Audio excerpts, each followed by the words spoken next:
the Galactic Empire, Daddy was part of the Rebel Alliance and let them blow him away with the Death Star. No Brits was involved, no fingers could be pointed. You carry on taking the medication, George. Yes, I'd send all the Labour government to space with a one-way ticket and throw in the SNP for being useless. They're all a bunch of... Oh, all right, fair enough. One person, quite frankly, I think needs to go to space in a one-way journey is Jeremy Kyle. He goes on about his age one more time, how he's 60 this year, he was 59 last year, repetitively over the course of the weeks and months. We have to hear him, I'm 60 this year, I'm 60 this year. Richard Tice, did you put that cheeky bugger up to that? I'm hoping he's going to send me the invoice because that was absolutely brilliant. Which MP would you send to space? Although I'll get in terrible trouble if I answer that. But it's fair to say there's quite a long list. The sad thing is about sending people into space on a one-way ticket is I don't think that we've built a spaceship big enough to take the lunatics off this planet. I mean, from the net zero loonies to the transgender loonies to the racists to the terrorists, there is just so much to the wokerati. We need some big spaceships. Big spaceships. Good evening. I never know how you're going to start this conversation, Jeremy. Katy Perry went to space today, OK? Who would you send... I'd love her to say what I wanted to, but I'd never disrespect her. Who would you send to space who could never come back? Well, I'd be happy to send Ed Miliband to space, I think.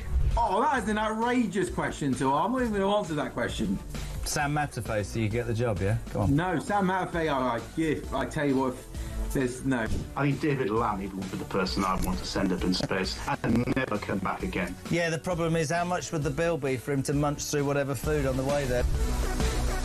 Hey, it worked.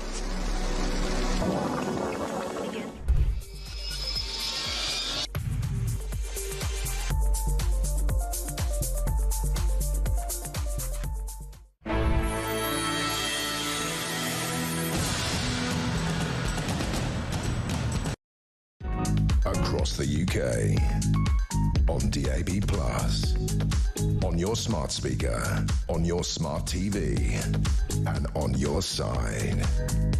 This is Talk.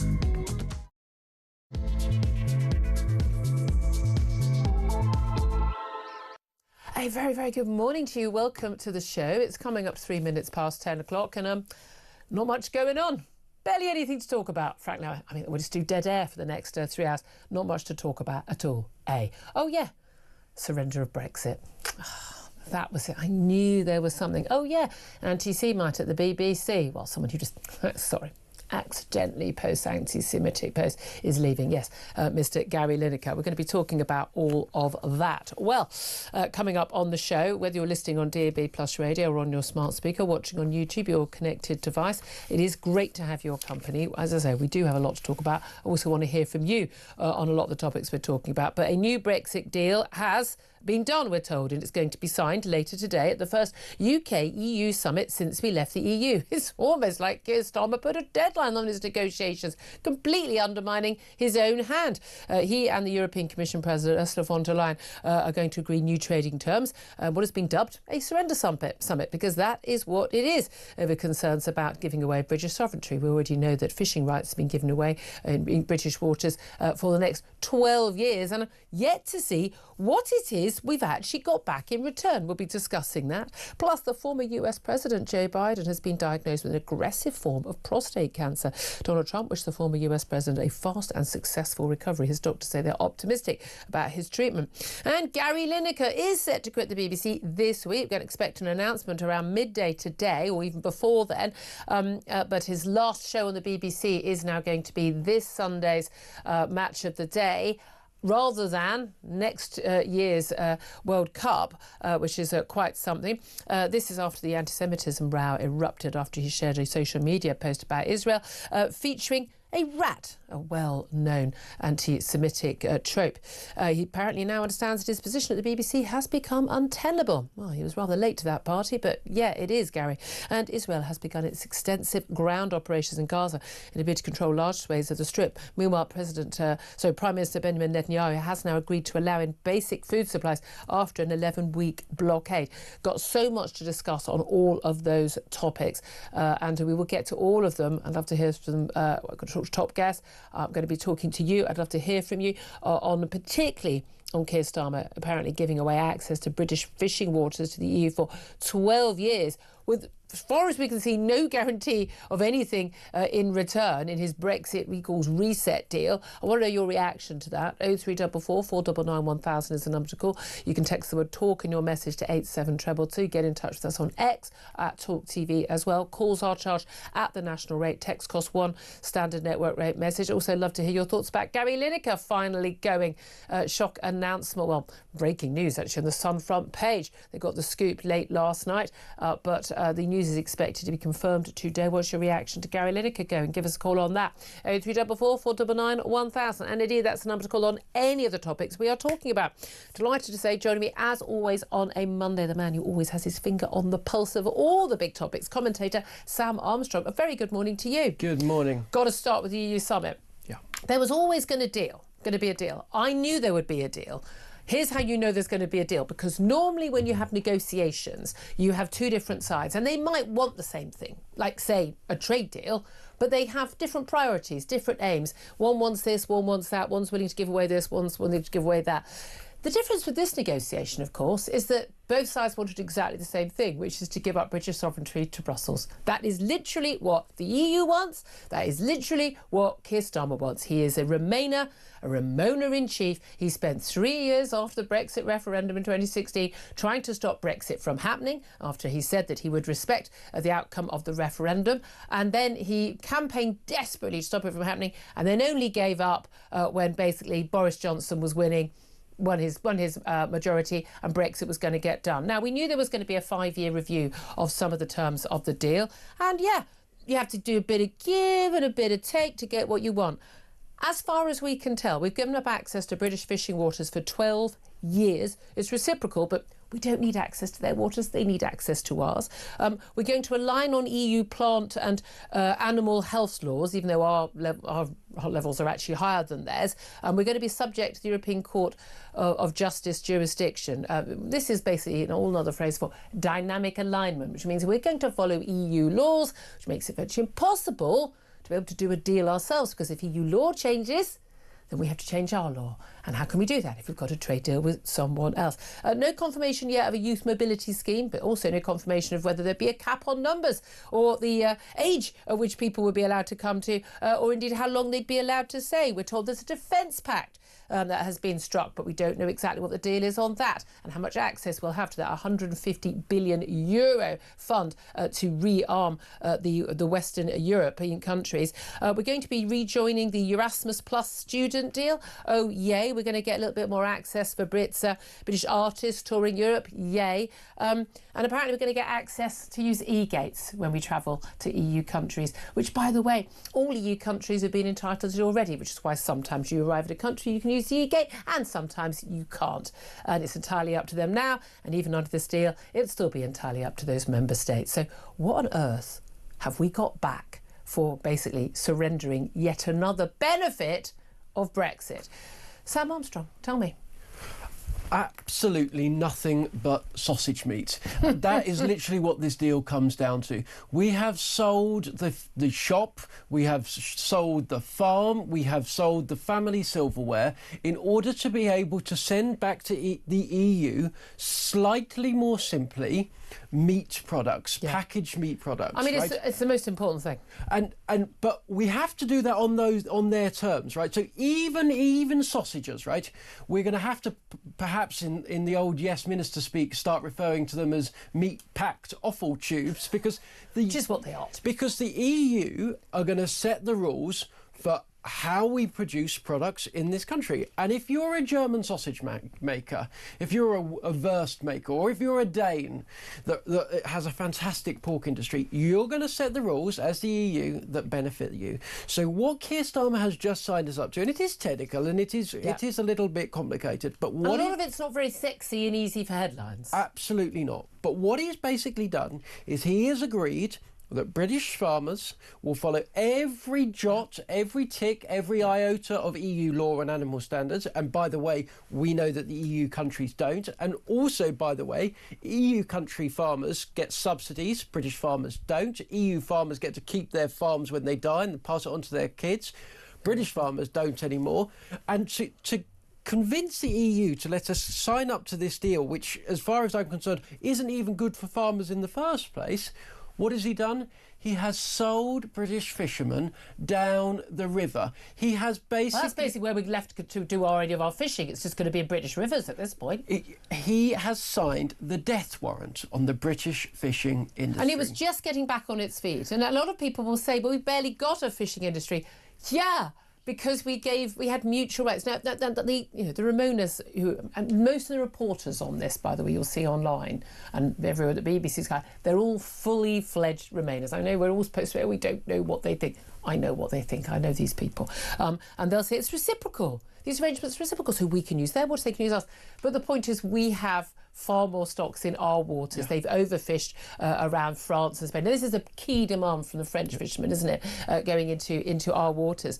This is supposed to be one of the benefits, building up particularly our fishing industry, but also the coastal towns that used to be thriving and have been absolutely destroyed by those EU reciprocal rules. Britain is an island nation, right? And one of the great advantages of that, how we made ourselves the greatest country on earth, was building a navy, sailing around the seven seas, building ourselves up. We have managed to turn our island nation status into the biggest detriment that this country has. It's like it's a bad thing. I mean, we can't even control our borders when it comes to people. We can't control our own waters when it comes to fish. Worse, it's even worse than that, Julia, right? We have all these waters with great fishing ports and all the rest of it, and we give those to the French. And in exchange, we send out our boats. We literally send out Coast Guard boats to go and pick up migrants that get halfway across the channel. They don't even have to get to the UK anymore. I mean, maybe under this youth mobility scheme, we'll just be sending them. I mean, that's the thing. You see, all these young men arriving from France, they can just claim to be on the youth mobility scheme, can't they? And again, the government says this is not free movement. Of course it isn't. But you're talking about the sort of people who mostly come are going to be young people. But again, but our young people, all of the great and the goods, Tristans and Isabellas, they can all go and work in Europe as well. How fabulous for them, because that's what every young Brit always plans to do. I'm going to go work in Switzerland, I'm going to go work in Estonia for a bit. Of course, but the key thing is there are 27 countries. Yes. We're one country. We've also got, I mean, I know we think our economy is in a bad nick. It's a lot better than a lot of those other countries where they've got 50% youth unemployment. More people are going to come to us than we are going to go there. And that's what we don't know about a cap. We don't know about how long people can come for, what the age would, but we're told it's on the scheme. I can't get any details in the defence pact. We're told there is a defence pact. Now, the key thing about this is we're already working on defence. You don't need to be part of the EU to work together on defence. Our closest security allies are actually America and Canada or Australia and New Zealand, the Five Eyes or group. And none of them are in the EU. Funny that. We should work together, but this is all about us getting access to that 150 billion euro defence pact, fund, basically to try and do those deals. Actually, our defence industries managing to actually apply for some of that. But again, if they don't want the best deals, they don't want the best deals. Fine. The e-gates thing really annoys me because everyone's going, oh, we'll get access to e-gates. Yes, it's annoying, but again, I'm still amazed by the number of people who seem to have never queued for passport control. Well, whatever. Apparently not in Britain. Apparently never in any European country. Or obviously they've never gone to America. My God, you arrive at JFK in New York, you might be there for 2 hours. Yeah. And no one complains about that old Brexit. Yeah. I mean, at the end of the day, the decision to allow us to stop us from going through those gates was entirely about a punishment for leaving.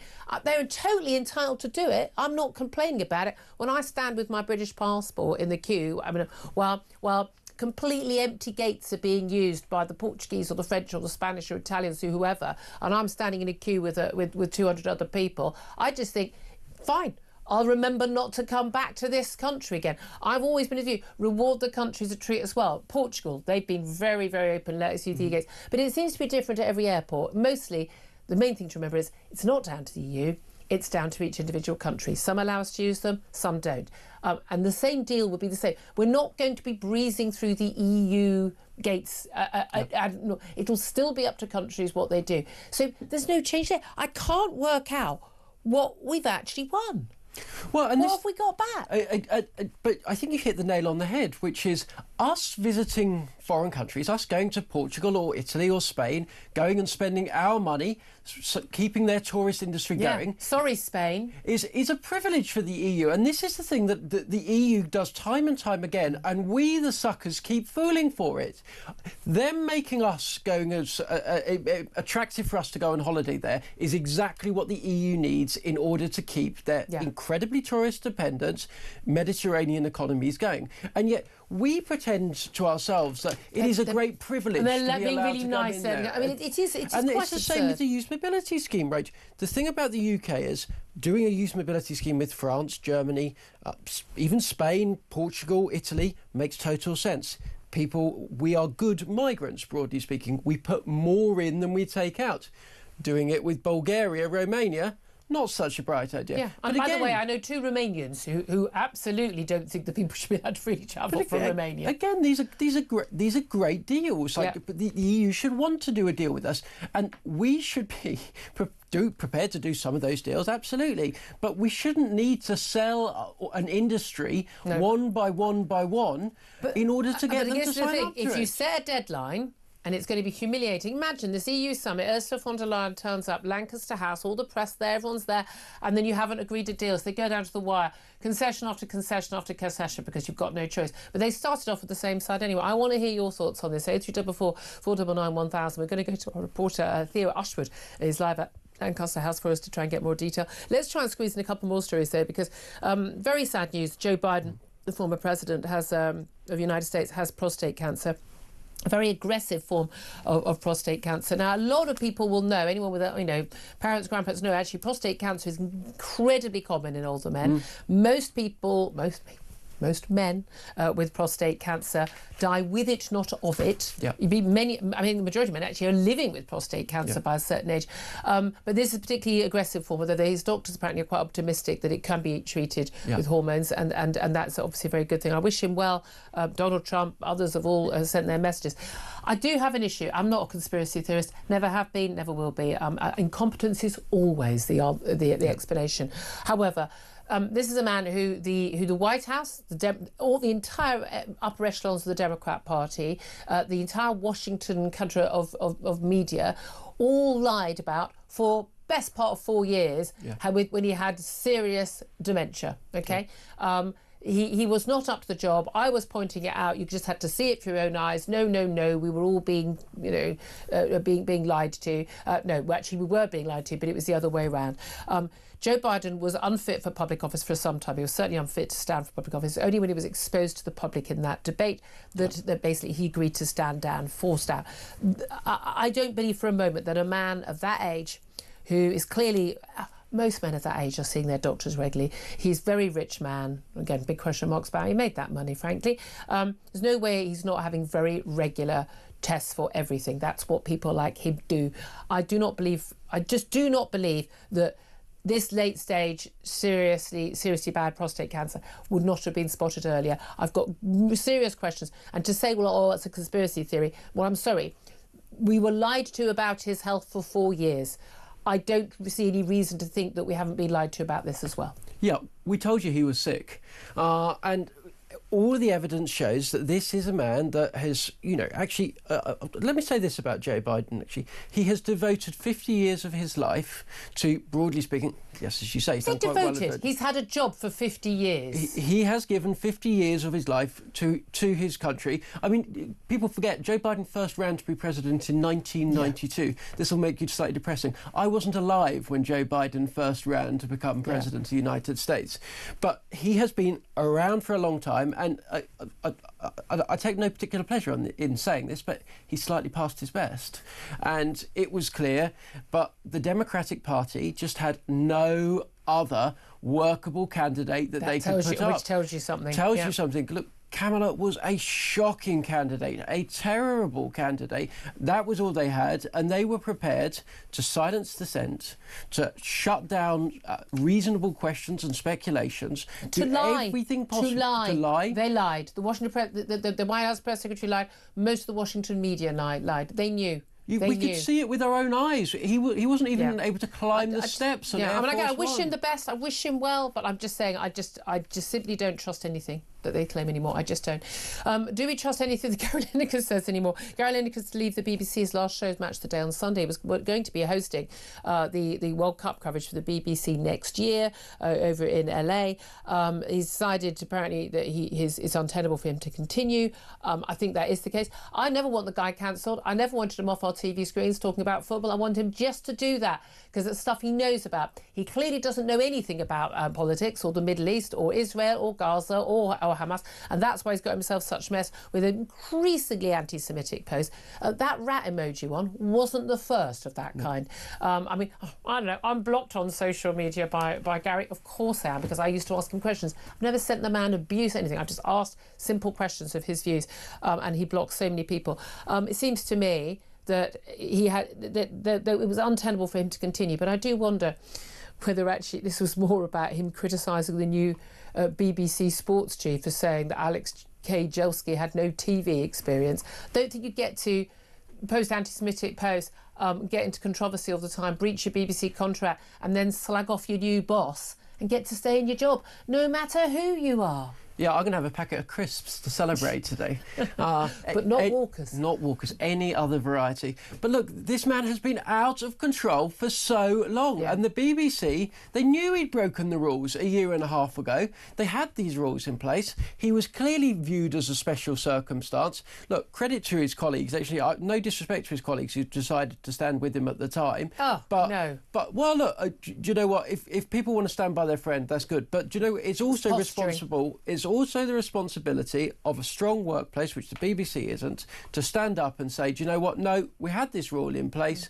The guy's clearly jumped the shark. All he needs to do is apologise and change. But in actual fact, he was going further and further and further into the rabbit hole of more and more fringe theories online, and I fear for Gary Lineker that he's going to end up in a very dark place, actually. Absolutely. Which so many people I've seen before, getting more and more conspiratorial. Absolutely. We'll talk more about that coming up. 10:22 is time. I do want to hear from you. 0344 499 1000, all the big topics.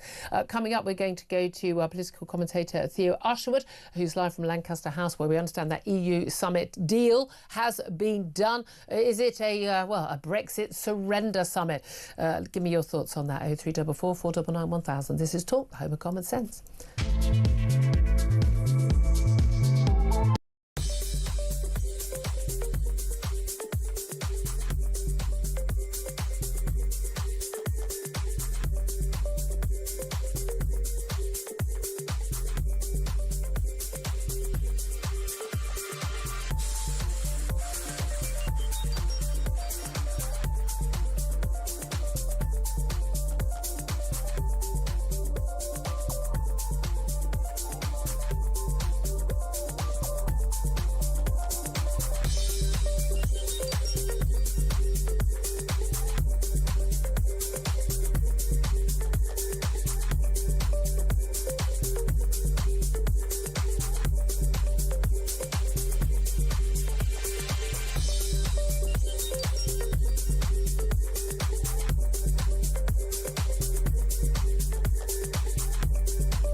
During the Cold War, in the 1980s, we had something called the Home Service Force. And there were groups of them around the country, and their job was to defend key installations, communication centres, power nodes, radar stations, things like that. But it looks as if they're talking about reviving some version of that. So the old thing about there's nothing new under the sun, we actually had this, you know, in the Cold War 40 years ago, and it worked quite well.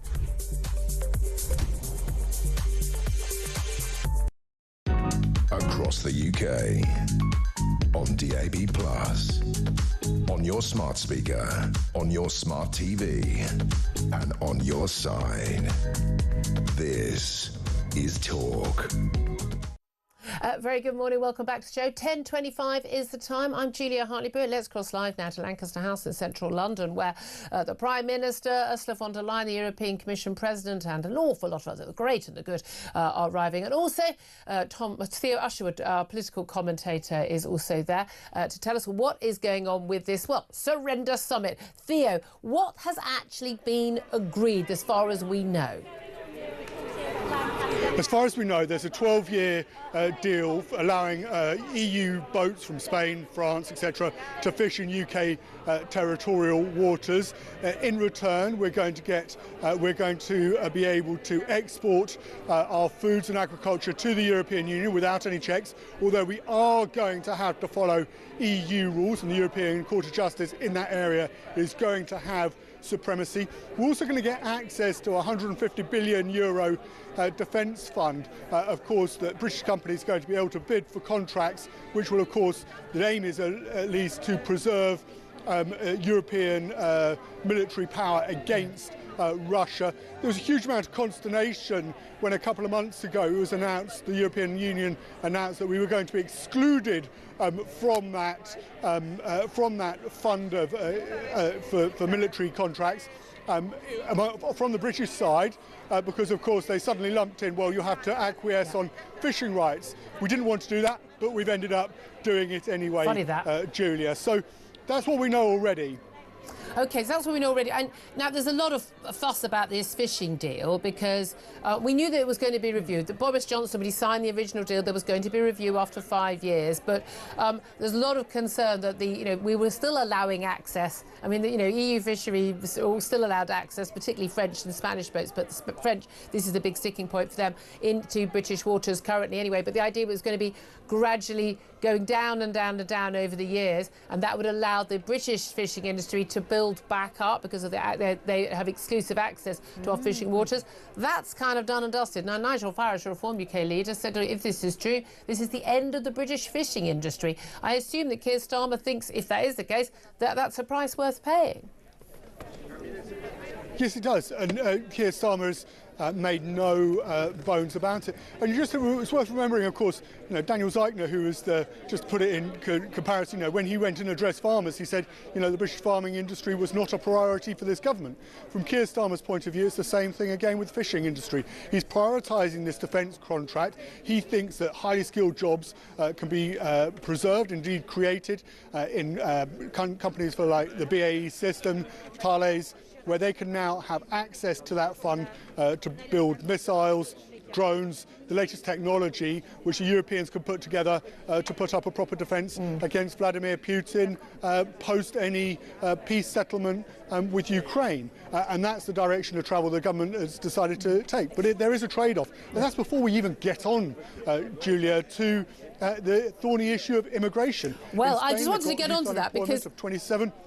Yeah, but just want to say that's the thing, because the youth mobility scheme has been much in the news, and this idea that young people, but not free movement for everybody, but young people will be able to come and work here from the EU, and we'd be allowed to go and work in well, I say we, I'm 56. No, I'm 57 now, I wouldn't be allowed on that list. I would be allowed to go and work there. I'm out as well. That hasn't been finalised, but we haven't been told whether there's going to be a cap on the numbers, or a cap on the age, or a cap on the length of time. So we have no idea what this actually involves, do we? No, you're quite right to say that, and we're not going to know that today, I don't think. We may get a couple of details, but the crucial detail that we're all waiting to hear from is, how long is that scheme? Does it mirror similar schemes that work for Australia, that work for New Zealand, 2-3 years? And of course, if that happens, Julia, then it's going to mean that those numbers coming from Spain, coming from France, coming from Eastern Europe as well, to this country in search of work, they're going to have to be included within the overall legal immigration figures. We've seen 2023 net migration 908,000, last year 728,000. The aim from this government, and of course what we saw announced last week with the immigration white paper, is to try and bring it down. But Reform have made the point, Julia, that this could see numbers actually spiralling up again, because suddenly young people who can't get work in countries like Italy or Spain or France are suddenly going to come here. Yeah. The Treasury are very for it. Rachel Reeves' department very for it, because of course it feels a whole big business want to see this youth mobility scheme. But it will have a knock-on impact, because of course we already have 1 million young people in this country who are out of training, out of work and out of employment. And this, of course, the argument will be from those who are very sceptical about it, is that it will force down wages and make it less likely that we can get our young people off benefits and back into work. Well, yeah, absolutely indeed. But don't worry, it's all going to be fine because of e-gates. Now, again, this is one of these big lies that we're always being told, that it's because of Brexit that we can't use e-gates, and it's all down, it's not, well, we chose to leave, so you don't get to use e-gates. I've always been of the view that's entirely up to the EU. I think that's a small price to pay. But if people want to make it harder for us to come to their country to spend money, that seems to me to be a foolish thing to do. We're not high risk. We've got more people coming from Europe to here who might pose a problem to us than the other way around. But we're told that we'll get more access to e-gates. But the EU countries have already been allowed to give us access via e-gates, and they will still get the final say. So that still won't solve the issue of people sometimes, on occasion, having to queue up longer while they watch people who have got EU passports just fly through.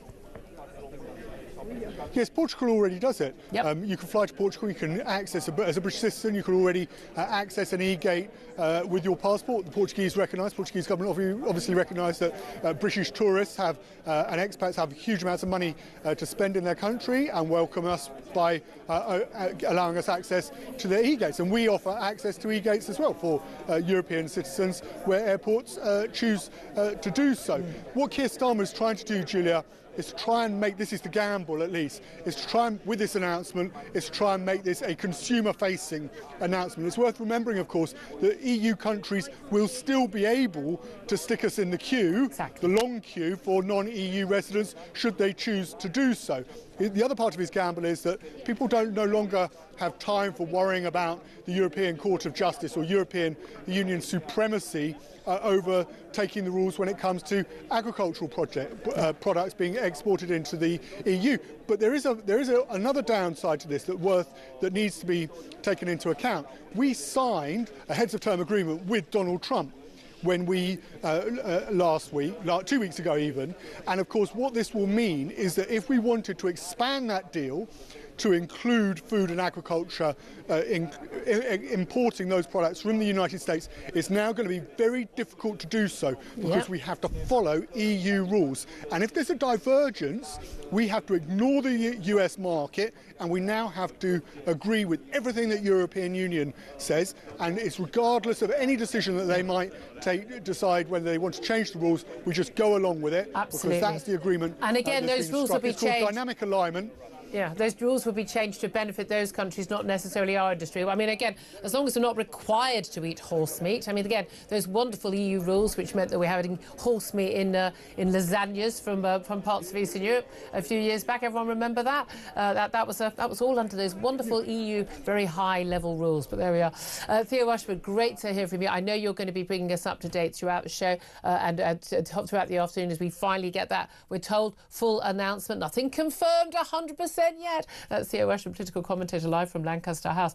Sam Armstrong, it is fascinating how this is going to be sold, isn't it, to the British public? Look, Brexiteers are going to go, no. the Remainers are all going to be like, oh, thank God for that. I can finally. They think I'm never going to have to queue at passport control again, as if they didn't before we were in the EU. For goodness' sake, is this going to be a good sell to him for his backbenchers, for Labour voters, such as any still exist? Well, here's what Keir Starmer will be hoping that his opponents on this do, which is what, dare I say, some of my more extreme Brexity friends, and they are close friends of mine, often do, which is obsessing about the European Court of Justice and supremacy and legal matters and issues and all the rest of that. And the reality is, as 2-3 decades of Eurosceptic movement proved, nobody gives a stuff about that. Here's what they do give a stuff about. They do give a stuff about fishermen being, as I say, sold down the river. They do give a stuff about British farmers having to fill out endless EU forms and paperwork in order to go about their job.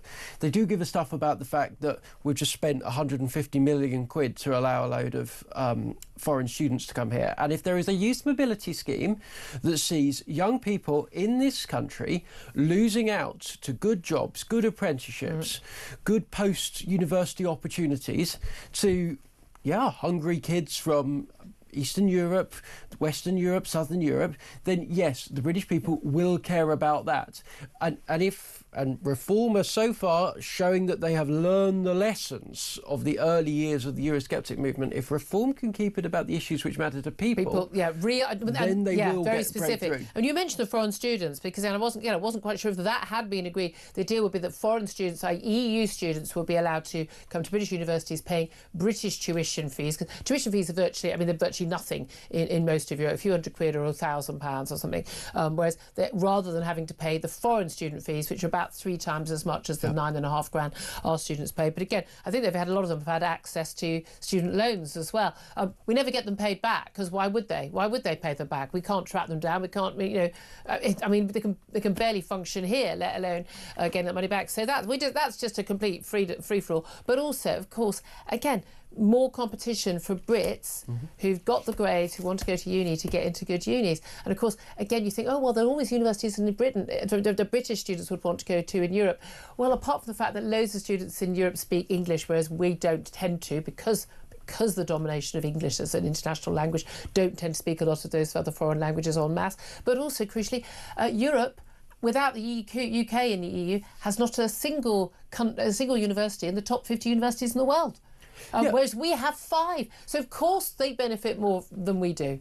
But this proves something about Keir Starmer. He knows the university sector is with him, so he's prepared to benefit them. He knows that fishermen don't trust him, never have. So he doesn't care. So he's going to sell them out time and time again. This is a politician that knows who his people are. Yeah, absolutely. 10:37 is the time. Up next, we are going to be talking about Gary Lineker finally quitting the BBC. Is he right to go? Well, could he have just shut up and not spouted anti-Semitic things, and then he could have stayed and been a fantastic football commentator at the World Cup next year? That would have been my preference. Clearly not possible for our Gaza. That's up next. This is Talk, the home of common sense.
across the UK on DAB+, on your smart speaker, on your smart TV, and on your side. This is Talk. Talk, the home of common sense, for me, Julia Hartley-Brewer. 10:39 is the time. Let's get straight to our next guest to talk about one Gary Lineker. Gary Lineker, no more at the BBC. Sunday is last match of the day. He is not going to be presenting the World Cup coverage for the BBC next year. A massive shock after, well, just the latest social media faux pas from Gary Lineker. But did he finally go too far for the BBC when he posted a really foul, nasty, ill-informed, clearly anti-Semitic video featuring the anti-Semitic trope of, well, basically referring to Israelis with a rat emoji? Even he obviously realised he'd gone too far and, well, I imagine was forced to apologise and delete the post on Instagram. But now it's been announced that, well, it's going to be formally announced today, but we understand will be announced that he is going to go much sooner than expected. Let's talk about this with Philip Kisley. He's a senior fellow at the New Culture Forum. Very good morning to you.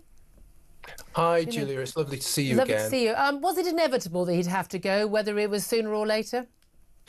Yes, I think so. But I mean, I was just thinking how quickly times change. I mean, when I think about the BBC, I always associate it with paedophiles, with that's nice. Jimmy Savile, Hugh Edwards, Gary Glitter, all of that kind of thing.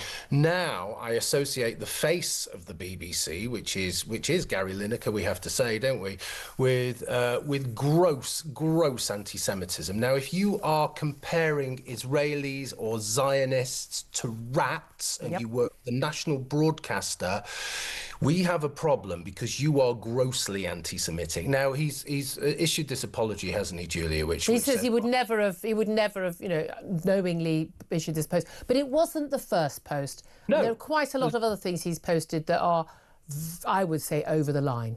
No, so yeah, my point is, right, so he's issued an apology and he's saying, I didn't realise it was anti-Semitic, I didn't realise it was connected with the Third Reich. Well, if you don't realise those very basic things of anti-Semitic history, then you should not be weighing into this argument at all. And that's the key thing, because, I mean, he doesn't, one of the things he said in a recent interview with Alma Rajan of the BBC was that, he thought the BBC wanted him to go, but said, you need to speak out on these issues because this war is being played out live for us and we're seeing it. How can anyone not speak out? And not speak out means you're almost complicit, he said. But the reality is he doesn't realise that what we're seeing on our TV screens and on social media is all Hamas propaganda. Yes, children are dying, civilians are dying in Gaza, as they do in every single war. And the reason why civilians are dying is because Hamas is deliberately using them as human shields and not just doesn't mind them dying, actively as part of their war policy wants children to die so they can use them as propaganda as part of their cause. He's being used. Gary Lineker has just simply been a useful idiot for Hamas. That is the reality. He's been a useful idiot for Hamas, as have many other celebrities and others who have supported Gary Lineker. And I don't want the man to shut up.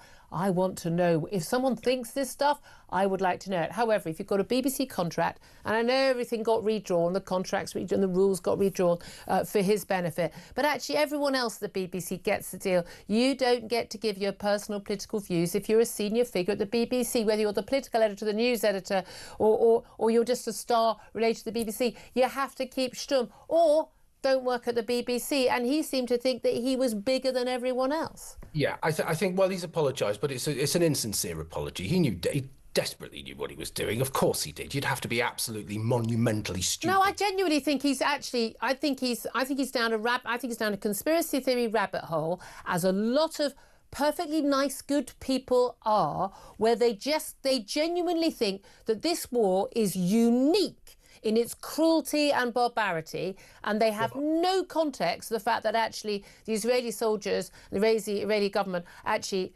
yes, children and civilians die, but actually in terms of the number of casualties that are civilian compared to combatants, it is minimal, and nothing that the British or the American or any other Western army has ever achieved in any war ever. Yeah, I get that, but he did share an image of a rat and likened it to Jews. So I think that's one thing. But I don't think it's just about Gary Lineker, Julia. Okay, I think it's a systemic problem. I think it's a product of a culture. It's no mistake that the BBC were massively biased against Israel. It's no mistake that they just take Hamas's statistics as read and just push them out. It's no mistake that they produced a documentary and had a Hamas official's son narrating the damn thing. It's much, much more than Gary Lineker. Gary Lineker is the silly, chattering class face of this gross anti-Semitism, which is systemic. And it's not just about the BBC. It filters into the institutions. It's part of the hard left long march, which massively anti-Semitic. You have to root it out. Now, I would say to people watching this, if you are appalled by this, as you should be, and I repeat, it's not just Gary Lineker. He's just the useful idiot. It is the culture at the BBC, and you must not pay your license. Right, I can't endorse that because I can't. At this show, we cannot endorse people not paying the law. I don't expect you to, but I can say that as a commentator because I'm responding to gross anti-Semitism, and as I say, it's detailed, it's systemic. I agree with you. Even just down to refusing to call Hamas a terror organisation, which they clearly are. It is quite extraordinary. I do wonder, and there's genuineness, that I think that Gary Lineker's worst sin for the BBC wasn't all these posts, wasn't breaching contracts and all of that and the arrogance. I think it was that he criticised in the same interview that he made this point about being complicit if you don't speak out on these things. He criticised the new BBC sports coverage chief, Alex K. Jelski, for saying he had no TV experience. I genuinely think that was probably the last straw for them, rather than the anti-Semitism. I think so, because that just feeds into what I've just said, doesn't it? It's about them, it's about their image, and it's about their image with a particular group of people, and this is the chattering class, urban, university-educated, absolute minority. They do not represent the British people. And we know that. We know that from the public vote at Eurovision, where the 12 points atop the public vote went to the Israeli entry, of course, a survivor of the Nova Festival massacre. And again, the coverage, I mean, I'm a big fan of Graham Norton, but, oh, mate, you got it very wrong, the way he was talking about that case. I'd love to talk to you for longer, but we're going to have to take a break. And actually, we're going to touch on some of this with Natasha Hausdorff, who's the legal director at UK Lawyers for Israel, up next. But Philip Kisley, Senior Fellow at the New Culture Forum, thank you so much for joining us. Sam Armstrong, he's very, very clear of this, but I do think the thing that basically has seen the end of Gary Lineker's career at the BBC is more him criticising the new boss than any anti-Semitic post. I really do think and I think the fact you've got to work into it, of course, is Gary Lineker set up this podcast company, Goalhanger, which is a phenomenally profitable company. He's now making so much money not at the BBC, not from being out in front of the camera. I actually think he's happy just to say walk away at the end of it.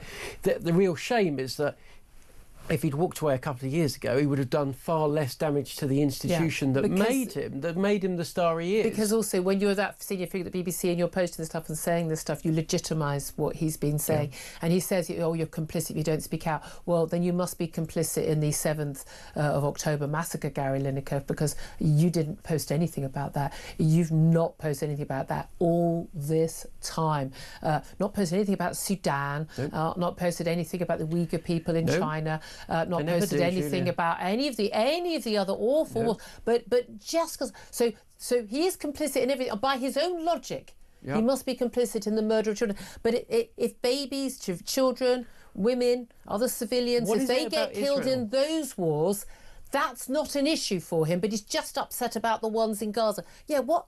There is something about these guys, Julia. There's a certain type of people there. What's different? If you could get in touch and help us, that'd be great. Gary, give us a call. 0344 499 1000. We'll talk to Natasha Hausdorff, as I say, at the UK Lawyers for Israel about that as well. This is Talk, the home of common sense.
During the Cold War, in the 1980s, we had something called the Home Service Force. And there were groups of them around the country, and their job was to defend key installations, communication centres, power nodes, radar stations, things like that. But it looks as if they're talking about reviving some version of that. So the old thing about there's nothing new under the sun, we actually had this, you know, in the Cold War 40 years ago, and it worked quite well.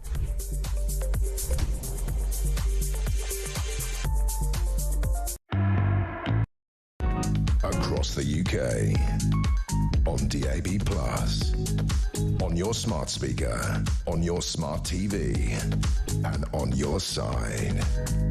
This is Talk. Very good morning. Welcome back to the show. 10:51 is the time. I'm Julia Hartley-Brewer. Let's get straight to my next guest and talk about, well, we talked about Gary Lineker, which very much relates to Israel and Gaza, because former footballers absolutely know the most it's possible to know about any of these things. But let's talk to Natasha Hausdorff, who's a barrister and legal director at UK Lawyers for Israel. Very good morning to you. Good morning, Julia. In no way is this the most important subject today in terms of certainly what is going on in Gaza and indeed with Israel. But can I ask your thoughts on Gary Lineker's decision to, we understand, to quit the BBC, to leave on-air commentary as of this coming Sunday? He's not going to be there for the World Cup. After that anti-Semitic post, which he actually himself apologised and withdrew. The first time he's ever done that. What do you make of that decision? Well, given the long history of Gary Lineker's problematic comments with respect to Israel and unfortunately Jews more broadly, it's rather too little too late. Already in 2020, there were complaints by UK Lawyers for Israel about breaches by Gary Lineker of the BBC's own guidelines on social media. Not least because at the time he was lamenting the death of a terrorist, Ahmed Daragme, a Hamas terrorist who was killed in the context of a firefight, as I recall, who also happened to play football, except the context of him being a Hamas terrorist was entirely absent from Gary Lineker's remark. So this has been many, many years of difficult commentary that is, of course, entirely inconsistent with the way that employees of the BBC ought to be conducting. Yeah, the rules seem to be completely different for him from everyone else, didn't they? Let's talk about what is happening on the ground, because we have had this huge Israeli offensive to basically seize control of Gaza. We understand that civilians are going to be pushed into, I think, 4 different areas where they're going to get access to food and to be safe. We understand that after a 10-week blockade, Israel is going to allow some basic amount of food into Gaza.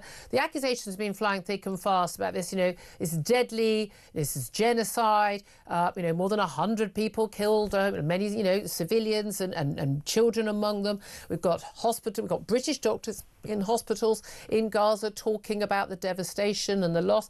We're told that these huge part of the population face famine within a short matter of time because of the lack of food. What do you have to say about all of that? So it's so important to have the opportunity to set so much of this context right. What we have seen since the ceasefire fell apart, and it fell apart, let's not forget, because Hamas refused to continue releasing hostages that it has kept in brutal conditions for well over a year and a half now. Once that ceasefire fell apart, aid stopped going into Gaza because there was more than sufficient that had been provided. That ceasefire enabled aid to flood into Gaza. Those are the words used by the Israeli authorities. So much so that there was a stockpile which was estimated to be able to last between 5 and 6 months. Now, of course, we're nowhere near the 5 and 6 months. To the extent that there are reports that food is running out in Gaza, it begs the question, where on earth has all of that food and humanitarian assistance gone? We've been told there's going to be a famine, that people are starving, and famine is imminent, I think pretty much for a year now. And that doesn't seem to be the case, funnily enough. Well, indeed. And actually, UK Lawyers for Israel have done a substantial analysis and review of all of those false reports predicting famine and starvation in the past, many of them based on only partial information. And as you say, those predictions, some of which came immediately after the 7th of October of famine and starvation, have failed to materialise, principally because the level of aid that Israel has facilitated into the Gaza Strip has far exceeded the needs of the civilian population. Okay. But we know that Hamas, it's well documented, isn't it, that Hamas has actually been taking some of the aid, or large amounts of the aid, and then sell it on themselves, and it's a way of them being in control. But there has been a concern about, innocent, regardless of that, innocent people, and particularly children, are suffering. In terms of the criticisms of Israel on that issue, do you think that those arguments are fair? Because we've also had criticism, for instance, a recent strike on stroke near a major hospital, where we're told, again, we can't, we're often told these things are guaranteed true. The Hamas Health Ministry has said this or that. I'm sorry, it is a terror group. They've lied before on numerous occasions, been found out, and yet still treated as if they're honest actors. The civilians died. But we've also since discovered that the latest leader of Hamas on the ground, Mohammed Sarwar, the brother of the last one who got killed, that he was killed in this attack. So if it weren't the case that Hamas fighters were using hospital grounds to hide themselves, that wouldn't have happened. So once again, Israel was proved correct, weren't they? Yes, it's been a matter of public record all the way back from 2008 that Hamas are using hospitals as their command and control centres. So ludicrous that we would take, I'm afraid, anything that the Hamas-controlled media in Gaza report at face value, as so much of the media have done. And really important to note that this new operation, which has been termed Gideon's Chariots, has at its core a number of objectives. Improving the humanitarian position is one of them, because it will enable Israel to prevent, to a certain extent, Hamas from continuing to divert that aid, as you've identified they have been doing from the outset of this war.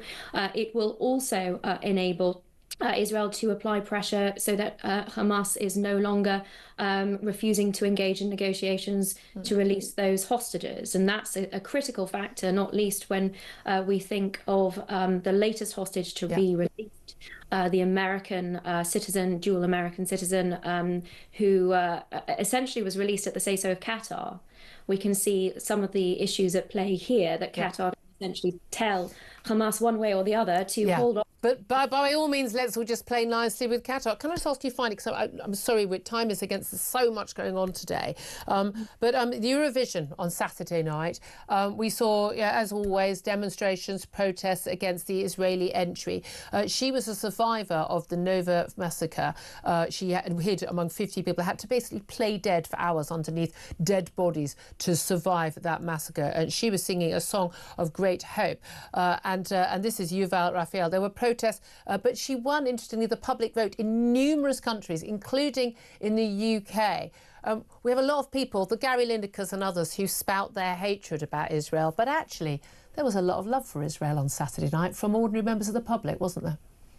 I think testament to the quality of that song and the quality of the performance, which year after year Israel has really outdone itself in. Remarkable, though, I would say, that this song, so rooted in Yuval's own experience of surviving that massacre, he only started singing professionally after experience, and as a mark of the new lease of life that she was given. Yeah, what I find extraordinary is one of the people who protested, who was arrested, was a member of Youth Demand who wanted to throw blood over a young Israeli woman who had survived a massacre by hiding under the dead bodies of her friends and was performing at a music event. It just kind of tells you everything about the sickness of the people who are opposed to this. Natasha Hausdorff, thank you so much for joining us. I'm going to get Sam Armstrong's thoughts on this, and yours too coming up. This is Talk, the home of common sense.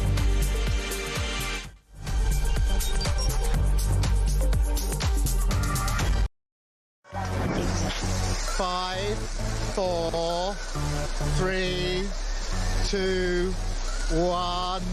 Yay! 8722, start your message with the word talk. Who would you send to space and why? The person I would love to send to space would be Mr. Keir Starmer. And then I would tell the Galactic Empire that he was part of the Rebel Alliance and let them blow him away with the Death Star.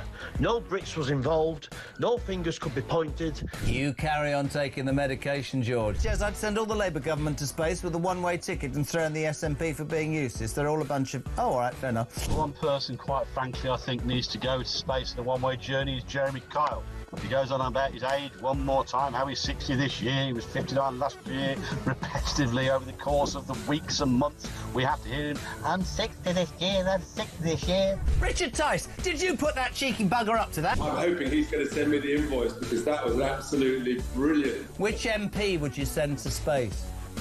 Oh, no, I'll get in terrible trouble if I answer that. But it's fair to say there's quite a long list. The sad thing is about sending people into space on a one-way ticket is I don't think that we've built a spaceship big enough to take the lunatics off this planet. I mean, from the net zero loonies to the transgender loonies to the racists to the terrorists, there is just so much to the wokerati. We need some big spaceships. Big spaceships. Good evening. I never know how you're going to start this conversation, Jeremy. Katy Perry went to space today, OK?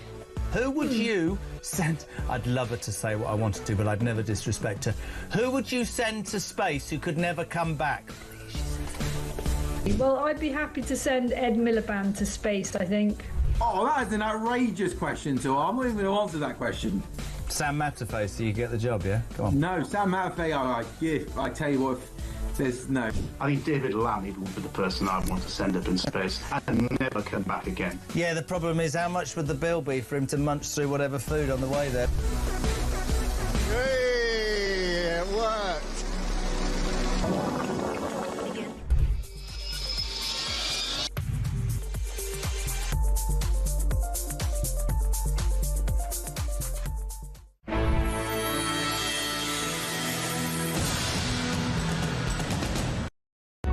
Across the UK, on DAB+, on your smart speaker, on your smart TV, and on your side. This is Talk.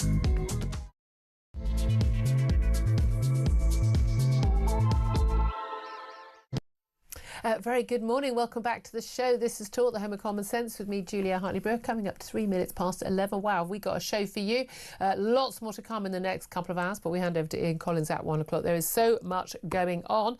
And whether you are listening on DAB Plus Radio or on your smart speaker, watching on YouTube or on your connected device, it is great to have your company. Now, we understand a new Brexit deal will be signed today in the coming hours at the first UK-EU summit since we left the EU. Keir Starmer and European Commission President Ursula von der Leyen will agree new trading terms of what has been dubbed a surrender summit. They've been at Lancaster House in central London meeting other great and the good and, you know, Ramona-friendly folk to basically hand over our fishing rights in return for us probably, maybe, sometimes being allowed to use e-gates. I think that's basically the deal that we've got. We're going to be talking more about that. I'd love to hear your thoughts on that as well. I promise we'll get to some calls in this next half hour. I'd love to hear your thoughts on that. Give us a call on 0344 499 1000. You can text on 87222. Get in touch with us on X at talkTV. Calls, of course, are charged at the national rate. Text cost £1, standard network rate message. Also, love to hear your thoughts on Gary Lineker. He is set to quit the BBC this week. We expect a formal announcement to be made probably in the next hour. This all over the anti-Semitism row that erupted after he shared a social media post about Israel featuring a rat, a well-known anti-Semitic trope, but apparently not to the man who talks obsessively about what Israel does all the time. He's now understood to believe that his position at the BBC has become untenable. Or was it because he slagged off his new boss at BBC Sport? I wonder. We're also going to be talking about criminals who get sentenced to less than a year behind bars being able to avoid jail by collecting the bins and filling in potholes instead. The plans have been proposed to ease overcrowding in prisons as part of an independent review commissioned by Justice Secretary Shabana Mahmood by former Tory Cabinet Minister David Gork. Plus, schools across the country are using a textbook that teaches children that Stonehenge was built by black people. Of course it was. The world has gone utterly mad. We'll talk more about all of those stories. Joining me throughout the show today is Sam Armstrong, who, of course, is a commentator and very sensible fellow on an awful lot of things, it has to be said. Very good morning to you once again. Good morning, Julia.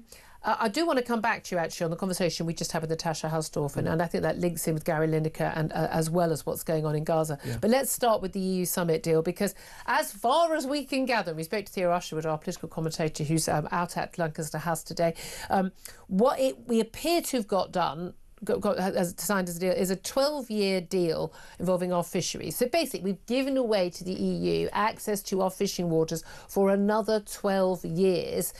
They've already still had access since we Brexited. It was just going to be gradually withdrawn.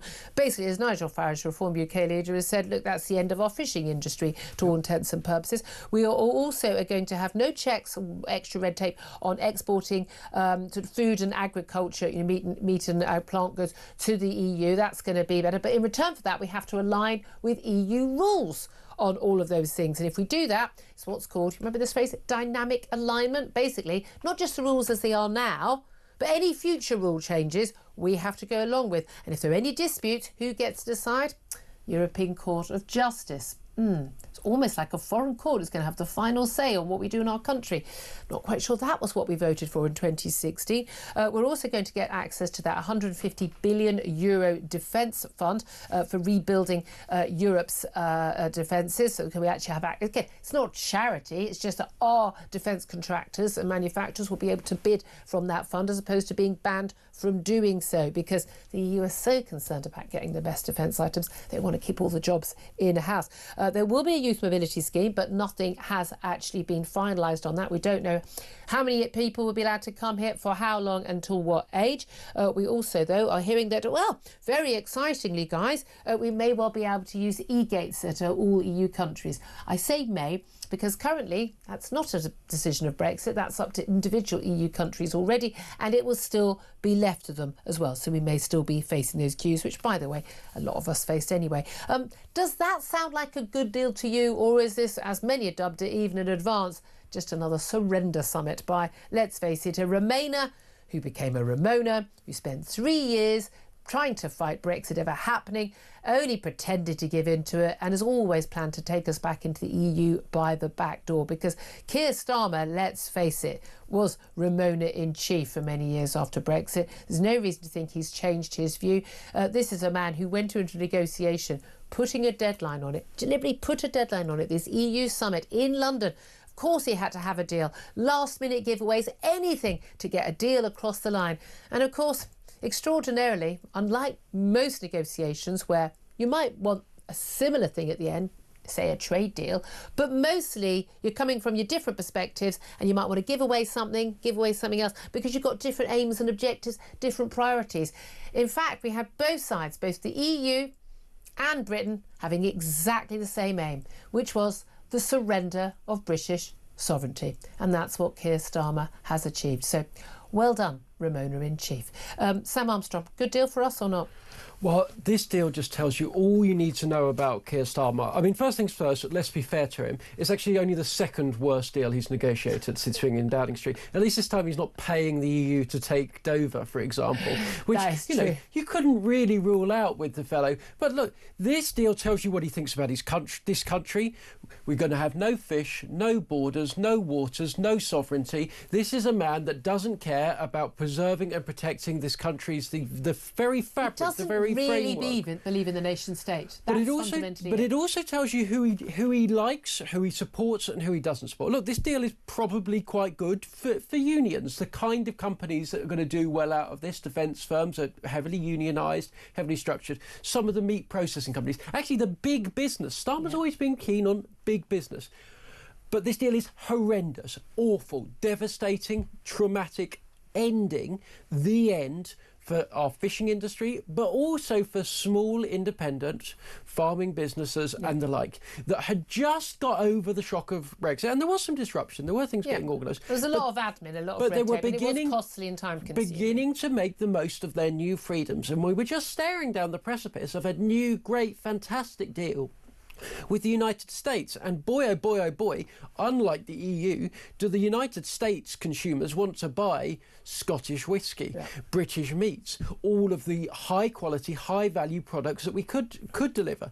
But instead, Starmer has attached us, welded us, wedded us to the EU, a system that is basically designed to screw over the agricultural industries of every other country. And if you think they've done a deal in order to benefit us, I've got a bridge to sell you, right? This is a deal that is horrendously, heinously, awfully bad for British farmers. And I'll tell you for why. Because they're going to have to follow all of the same rules, all of the same processes, all of the same guidance. But they've got to do it without the subsidies that EU farmers get. So we're selling products, and by the way, the French don't really want to eat British beef or British lamb or anything else. They're not interested in our high value products. What they do want to buy is just bulk agricultural products. So precisely the kind of low value agriculture that has torn the British agricultural industry really down. Also, I don't think we sell enough horse meat for the French. Well, quite, but of course they're the experts in relabelling it and sticking it in lasagnas and selling it back to us. But look, that is the but we jest about that, but those really high, really good agricultural standards, those are the standards we just wedded ourselves to. A food industry that was able to sell us secretly horse and pork meat mislabeled as beef for 10 years without anybody detecting it. So let's not pretend, as some of the Remainers do, that we this have is certainly great. have higher animal welfare standards by a long way. This deal is heinous, and it just tells us who Keir Starmer does not see as his people. If you're a pensioner, you know Keir Starmer's not with you. If you're a farmer... Because you don't vote Labour on average. Keir Starmer knew that you weren't... Keir Starmer wasn't with you and you knew it. And now, if you're a fisherman, you know it too. This is the most vindictive, political, small p Prime Minister we've ever had. He's got into office on the back of 33% of the public. He's prepared to do everything possible to benefit them. And who is going to get to pay for it? You, if you're listening to this, you didn't vote for him. You go to work, you do the right thing, you're trying hard, you're trying to get on. This Prime Minister is out to get you. But e-gates, passport e-gates, Sam, that's what they'll tell us. Apparently we're going to be allowed to use the e-gates. We've already been allowed to use the e-gates, and it's up to individual countries. Like Portugal lets us. Some airports you can go through, some airports you can't. And it's mostly down to just bad-mannered customs officers who sit there doing sod all because there's only 3 people arriving on a plane from France, and then watching us all sit there with only 1 bloke doing the stamping. It's entirely up to individual countries and individual airports whether we use the e-gates. And you know what, Julia? Look, I volunteer. I'm prepared to queue for 20 minutes to get into Italy in order to save the British fishing industry from being made genuinely, extinct. I stand there with my passport and I'm just like, they go, British passport, yes, and proud, I say. My husband just sort of puts his head in his hands as usual.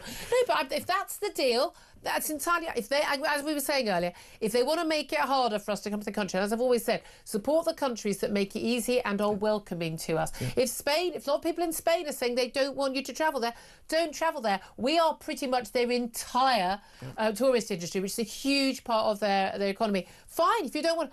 Go to Portugal, go to Greece, go to countries where you are welcome. That's what I think. But there we are. Look, there's so much more I want to talk about this. I want to hear your thoughts. 0344 499 1000. Is this a surrender summit? It certainly looks like it so far.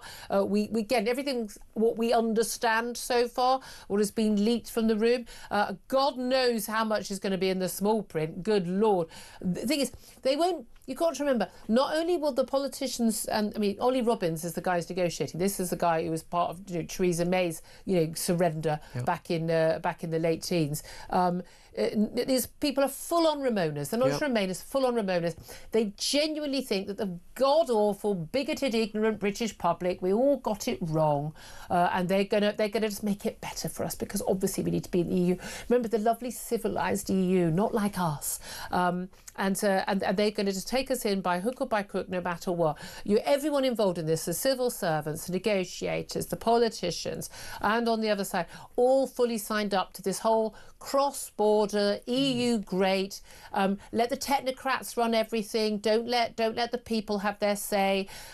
They genuinely think they know better than us, and that's the issue. They won't see this as a surrender. They really won't. And neither, by the way, will most of the media reporting it, because they are all fully signed up to this as well. Still remember, very, very, very well-known leading figure, is a senior political editor, a major broadcaster, saying to me back before Brexit, privately, do you support Brexit? but I thought you were clever. I thought you were one of us. He actually said that to me. I'm going to say it wasn't the BBC. I'm just telling you it wasn't the BBC. But yeah, love to hear your thoughts on this. 0344 499 1000. That's what they think of us Brexiteers. By the way, 52% of the voting public. Let's talk just very briefly about Joe Biden. Announcement that the former US president has prostate cancer. Very sad. Wouldn't wish that on anybody. It does sound like it's an aggressive form of prostate cancer, but we understand it was found during a routine physical examination of the former president, but that they do believe that it is a form that can be effectively managed and treated. Now, we know that prostate cancer is incredibly common in older men, particularly a man who's 82 years old. And obviously we hope for the best and we wish him a full recovery. But also most men who have prostate cancer of any age die with it, not of it, thankfully. It's incredibly common. My concern over this, and again, we were talking about this earlier, Sam, I'm not a conspiracy theorist. It's not where I roll. But the fact that we know for a fact that we were lied to for a number of years, not just months, years, about Joe Biden's health when it came to his dementia. It was clear for everyone to see. It was only when it became too obvious to hide during that first leadership debate against Donald Trump. Even Donald Trump, I think, was like, what the hell is going on?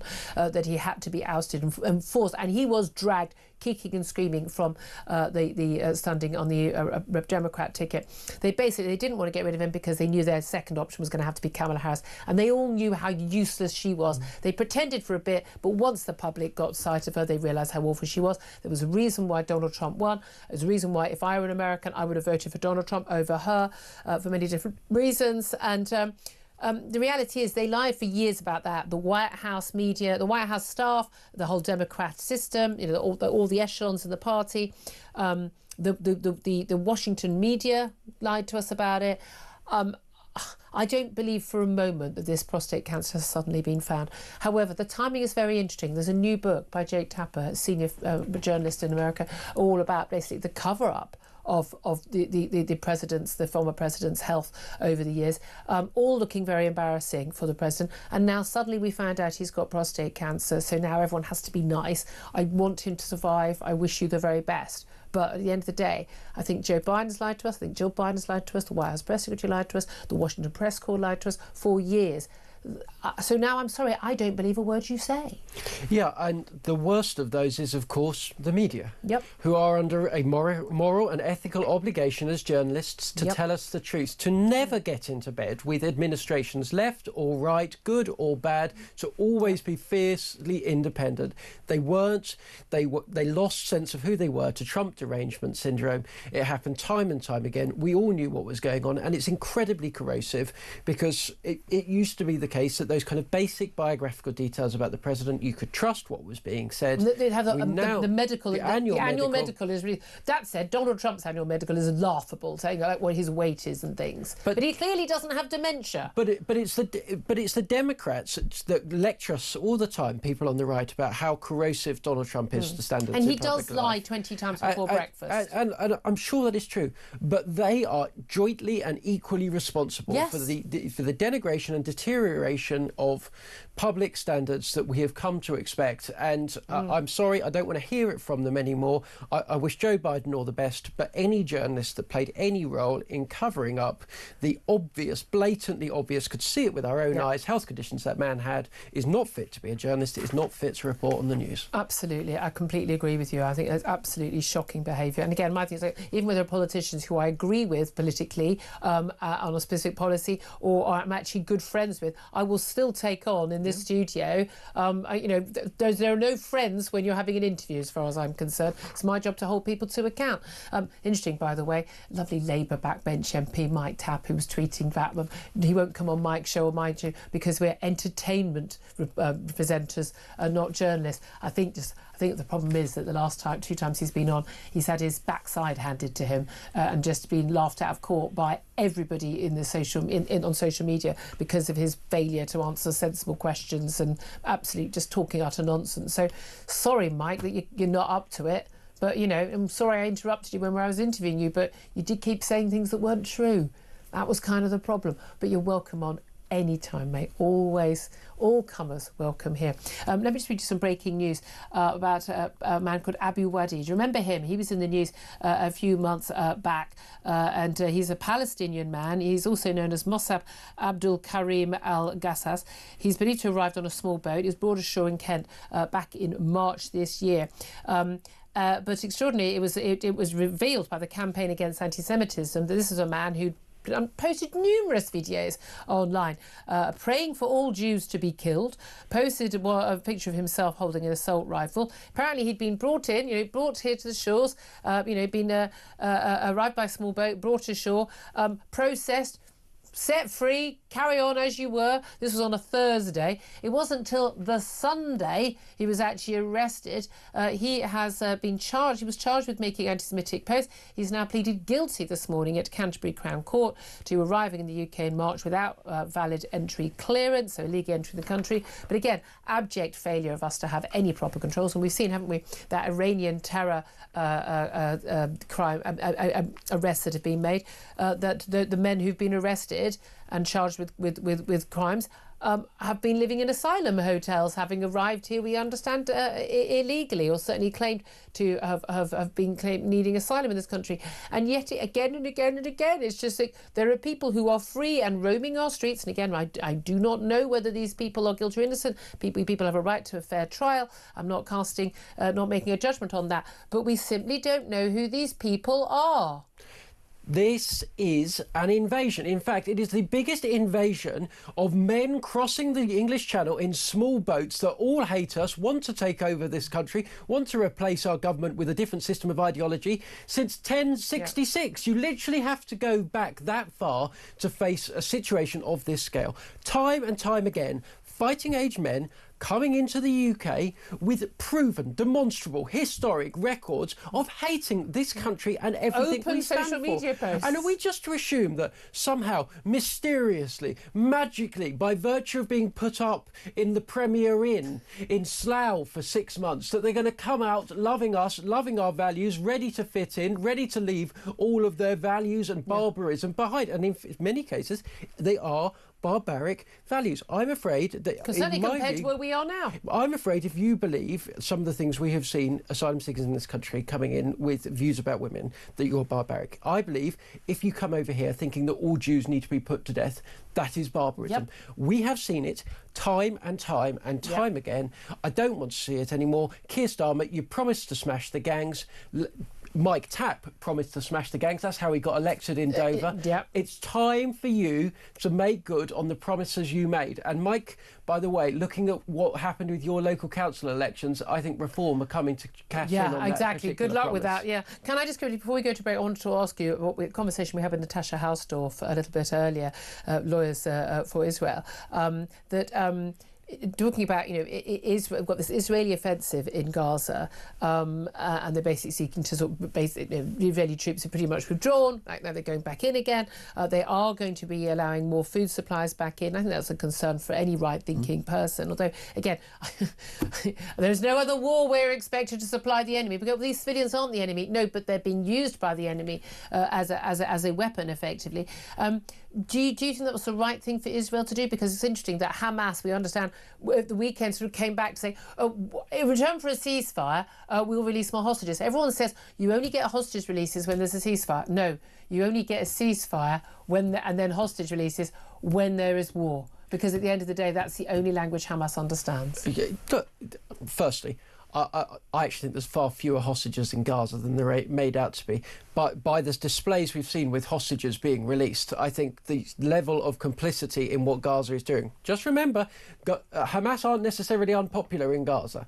Okay, you're saying far fewer. You think more live hostages, or sorry, I'm saying there's far fewer civilians. Oh, civilians. Civilians. Sorry. I think there's too many in Gaza. I'm more than happy with the current regime. I think institutional anti-Semitism has been. They've been living under that propaganda for decades. For a very long time. But no other country on earth has been expected to prosecute a war in the same way that Israel has. No. And Israel has, in my opinion, demonstrated remarkable, historic, unprecedented levels of control, restraint in dealing with this. And time again, how is that restraint repaid?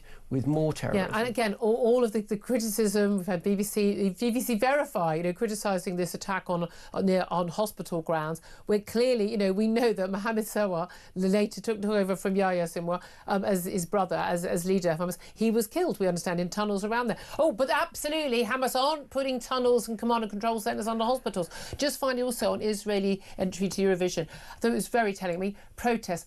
A young British bloke from Youth Demand, you know exactly what he looks like. You know what I mean? You can just picture him right now. Basically being arrested and wrong with another Palestinian flag. He wanted to throw blood over the Israeli entry as Yuval Raphael. She is a young woman who turned to singing after she survived the Nova massacre. It's her first music festival she'd ever gone to. She and 50 other people hid out, trying to carry away from the gunmen from Hamas.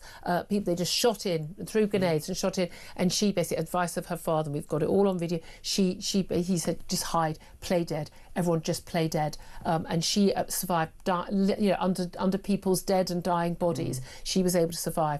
And some little squirt from Youth Demand wanted to throw blood over her to make a protest about Gaza.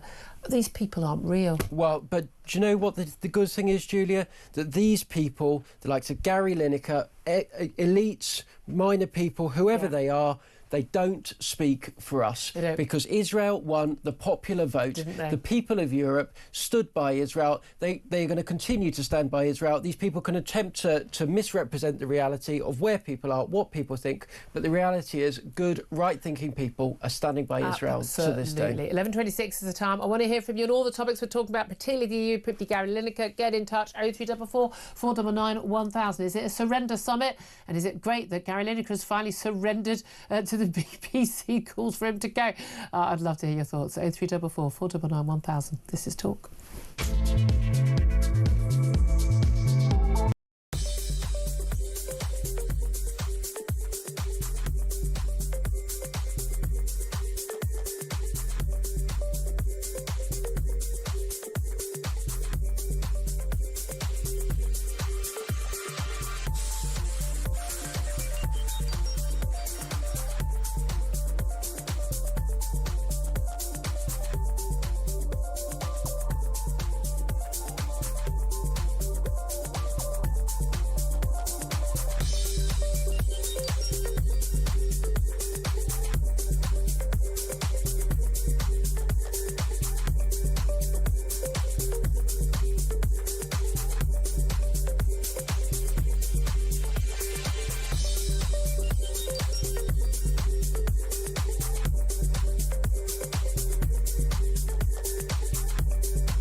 We've probably had more immigration every single year than we had in the whole period from the Norman conquest to the Second World War. Initially, people blink.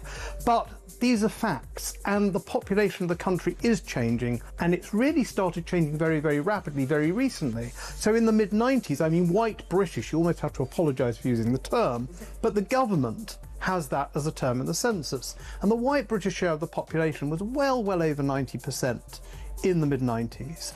It's changing dramatically, it's changing rapidly.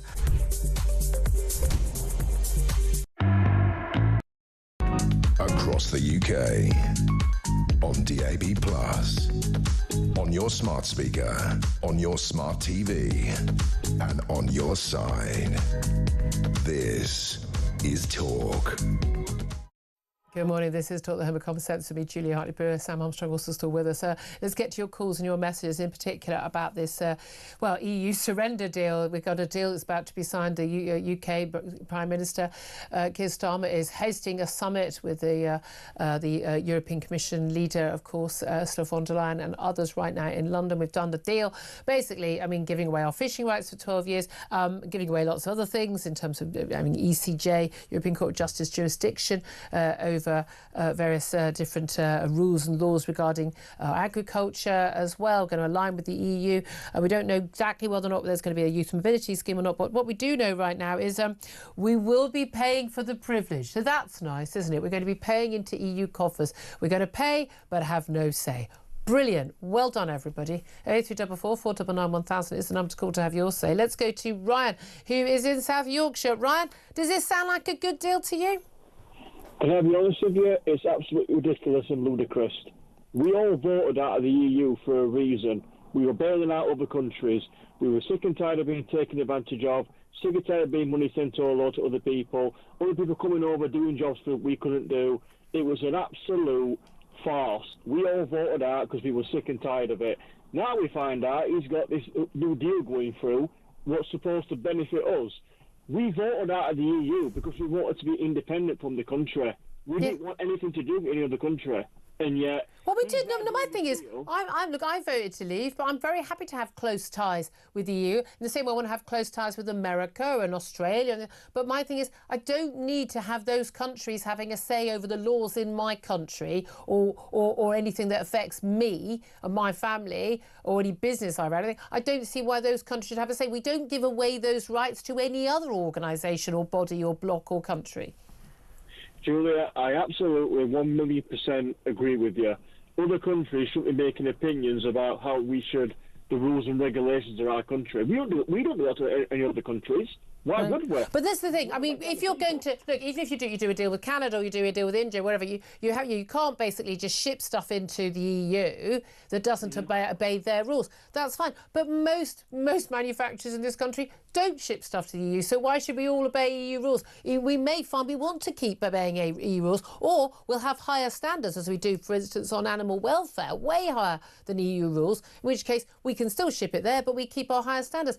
But it's when the European Court of Justice gets the final say and we agree to obey whatever their rules are, whatever they are in the future, seems to me might be a problem. I get that. I just don't understand, though, why this deal even happened. I mean, like I said, we voted to leave the EU for a reason. We didn't want it to be we didn't want nothing to do with it. We wanted to go out of it. Now Labour's decided to say, oh, we'll go back to the EU. Well, hang on a minute. Everyone who voted out for a reason. This is why, and I mean for the greatest of respect when I say this, I'm 38 years old. In 38 years, I've lived in a Conservative and Labour government. And do you know what's changed? Nothing but the minimum wage. And it's got a hell of a lot worse for this country. Yeah. If it up to me, I'd get reform in there. I voted for reform when they were campaigning. I want them in the office to sort the country out because this is ridiculous. Now we're going to have an EU deal and all that other stuff. We aren't even considering the people's opinions or people's who voted out. We didn't vote out for the sake of it. We voted out because we wanted out. I know. Well, they think but they think we voted out because we didn't understand and because we're bigots. Well, that's ridiculous. No, but trust me, they absolutely do think that. And I agree with you. They don't care about our voting system. They don't care about us as people, our opinions, and yet they're allowed to get away with this.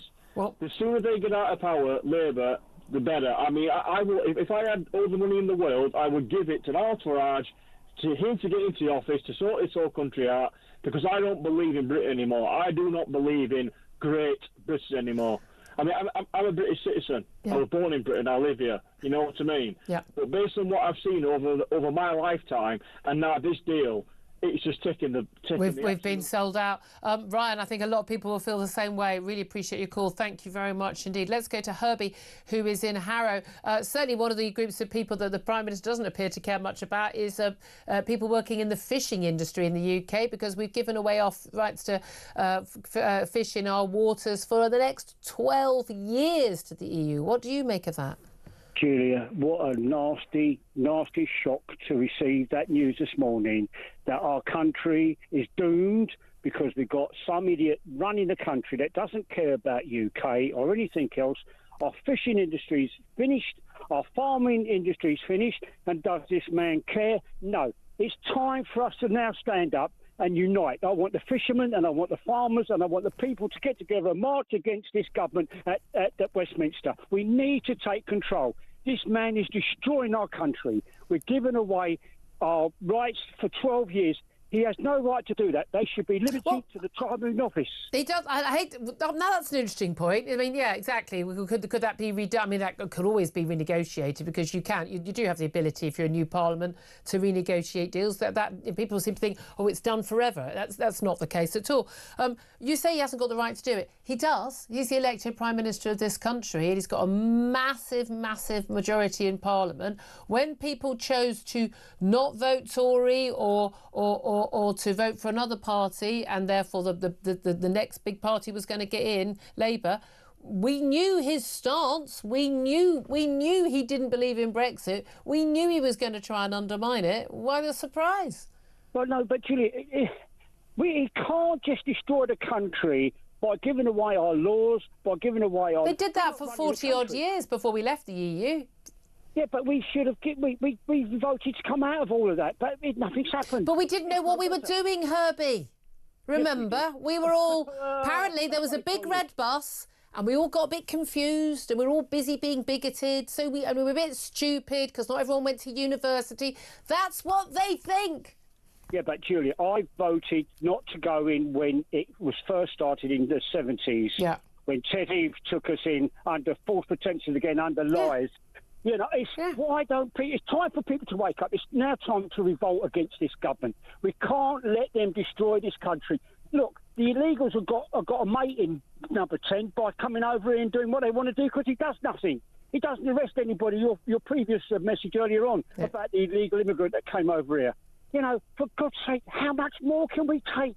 Do you know what? That's the question. And we should just make that our question every day, shouldn't we? How much more can we take? Herbie, thank you. Great call. Really appreciate that. Sam Armstrong, in response to what Herbie and Ryan had to say?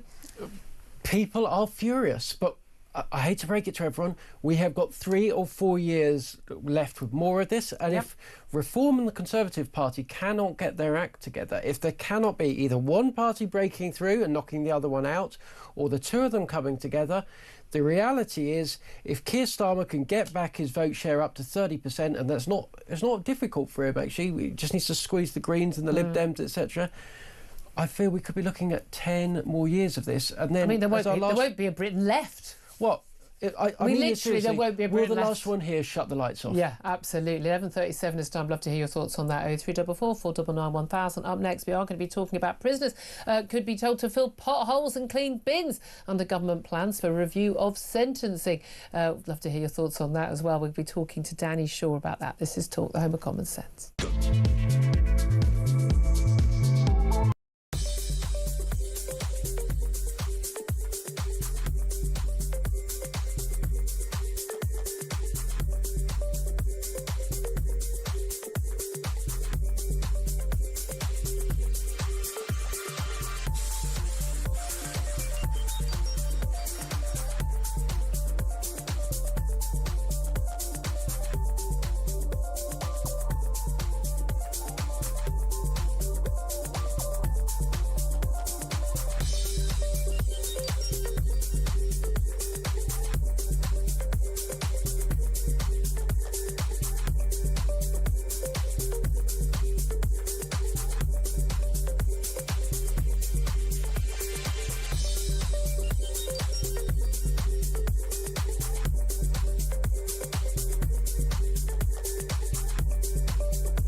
on DAB+, on your smart speaker, on your smart TV, and on your side. This is Talk. Very good morning. Welcome back to the show. 11:40 is the time. There's now a leaked version of this Brexit reset deal. And yeah, just to clarify that we are going to be giving away rights to our fishing waters for 12 years. We've agreed to rejoin the EU's Erasmus student exchange scheme. Basically, everything else, well, we're going to be doing a deal when it comes to agricultural and plant and animal products. We're basically going to sign up to EU rules. We're going to have the European Court of Justice having oversight of it. Oh, and basically, we're going to pay for the privilege. We're going to pay apparently an appropriate sum of money. It's going to be in the billions, folks. It's going to be in the billions every single year. So, yeah, it's almost like being back in the EU, isn't it? But just by the back door where we have to pay, but we have no say. This is exactly what Keir Starmer wanted to do. It's what he tried to do from 2016 onwards, but failed to do as Shadow Brexit Secretary. He's finally got his wish. Love to hear your thoughts. 0344 499 1000 is the number to call. Love to hear your thoughts on this next story as well. We've got a big review of sentencing that's going to be coming out. Could be as early as tomorrow by the former Cabinet Minister for the Conservatives. That's David Gauke. Full on good on Ramona as well, so they like him. He's one of the good ones for the Labour Party. But one of the things we understand he is going to be suggesting is that prisoners who are sentenced to under a year in prison, or offenders sentenced under a year in prison, could, instead of serving time behind bars for their community sentencing, clean bins or fill potholes in the streets. What would you make of that? Well, let's find out what Danny Shaw makes of it. He's a policing, crime and justice commentator. Joins us once again on the show. Of course, also a former advisor to Yvette Cooper before she was Home Secretary. Very good morning to you, Danny. Good morning, Julia. Thanks Hi. so much. Long awaited this sentencing review. I mean, it's rather different from sentencing guidelines from the Sentencing Council. There's been a lot of talk from the government. We know, Lord Timpson, one of the Home Office ministers, well, Justice Minister, sorry, they're not very keen on people going to prison. They kind of think that prison doesn't work, and certainly for those sentenced to short jail terms shouldn't really be behind bars. But the idea that they're going to be emptying the bins and filling potholes, don't we already have people employed to do that? Yeah, it feels like I've heard this before. I mean, I think every government over the past 20 years has tried to ramp up community penalties. Remember the high-vis jackets, orange bibs, picking litter, all that kind of thing. It's an attractive sounding policy, and perhaps it might work in some scenarios, but there are practical difficulties of doing it. You need people to supervise the individuals. Some businesses and supermarkets, frankly, won't want people doing this, that kind of work. Then you have to think about the potential risk to the public. So there are lots of factors to take into account. The main aim of David Gauke's review, which, as you say, is going to be published, we think, this week, is to make recommendations to cut the prison population, because we know that the population is expanding. There aren't enough places. Without some measures being taken, simply there won't be enough room in jails. And this is one of his ideas. He was very keen when he was the Conservative Justice Secretary, when Theresa May was Prime Minister in 2019, before Boris Johnson took over. He came up with the idea of basically barring people from going to prison for less than 6 months. That would have become law had Johnson not replaced May. Yeah. Not a popular measure for an awful lot of people. The argument always seems to be from, and these tend to be the sort of, I mean, I know David Gauke well, he's been on the show many times in the past, where it's a bit hand-wringing sort of liberal, which is this idea that, well, short sentences don't achieve anything, so that's an argument not to sentence people to short sentences. A lot of people might say maybe a longer sentence might be more appropriate in some cases, but then the question is often for a lot of people is who gets put behind bars, because it's one thing, with Lucy Connolly's appeal last week, people say, mum who's got, a childminder with no criminal record, there's no reason for her to be behind bars whatsoever. She hasn't actually, she's not a threat to the public. But when you've got, say, a shoplifter, okay, so they're not, you might say, a physical threat, but how many hundreds of shoplifting cases are we going to allow someone to get done for before we go, at some point you have to go behind bars? Well, exactly. I think this is the problem at the heart of the government's sort of law and order strategy. On the one hand, the Home Office wants police to arrest more people for crimes like shoplifting, for violence against women and girls, for knife crime in particular. They want more prosecutions, they want more convictions. On the other hand, the Ministry of Justice is pursuing a policy that is in effect going to reduce the prison population. The two are diametrically opposed. And I think most people would completely sympathise with the Home Office position. You know, we've been too lenient on shoplifting. It's got out of control. But, you know, under David Gauke's plan, anyone who's given a sentence of, you know, potentially it would be 6 months, 12 months in custody, they won't serve that time in prison. They'll be out and they'll be shoplifting again. So I think there's a real problem at the heart of this. I don't think getting soft on those sort of sentences is the way to curb the prison population. I certainly don't think it's going to go down well with the public, and of course the media are going to be on this all the time to sort of, you know, let's see what's the latest crime being committed by somebody who's out on one of these tagged programs. I mean, bearing in mind a lot of the people who get sent to prison, for an awful lot of them, they are massively repeat offenders. I mean, it's again and again and again and again. Vast majority of people, for instance, who commit knife crime don't go to prison. Some amazing stats are revealed at the weekend. I think most people are absolutely shocked by how many crimes someone has to do as a burglar or a shoplifter before they'll actually get sent behind bars. I know shoplifting, it's minimum 10, nearly always an average, I think, around 20. But for that, and those are the offences you've been caught and prosecuted for, not let alone actually committed and are not being caught for. And I think the British public is going to go, nope, this doesn't work for us. Yeah, I agree. I think there's real jeopardy in this for the government in these proposals, which they will probably accept David Gauke's plans. I mean, there is one other aspect that I think has been reported on today I would agree with, which is trying to remove more foreign national prisoners from our jails. Some 10,500, aren't there? Over 10,000. That's about 1 in 8 of of all the prisoners are actually foreign nationals. And there are some plans being put forward to sort of speed up the removals in various ways. It's quite complex. I think the difficulty is that you've got roughly a third of those 10,000 are actually on remand, so you can't remove them until they've had their trial. And the other problem is that you do have difficulties in making agreements with some foreign governments about taking them back. What I would do is actually I would pay some of the foreign governments to house them in their prisons, because it would probably be more cost effective to do that. And I think that's the sort of approach the government should be looking at. And in those cases also, we do want to make sure those people are behind bars. Often they are be committed some very, very serious crimes indeed. Really appreciate you joining us. Danny Shaw, policing, crime and justice commentator. Thank you for that. Sam Armstrong, look, you know, this ain't going to wash the British public. And it's not a right-wing thing. Labour are completely out of touch when they think about this. Now, when Tony Blair talked about we're going to be tough on crime and tough on the causes of crime, that's fine. Of course, it's much easier not to be a knife-carrying yobbo if you've had a happy family life and you're not surrounded by gangs on your local estate. Yeah, absolutely.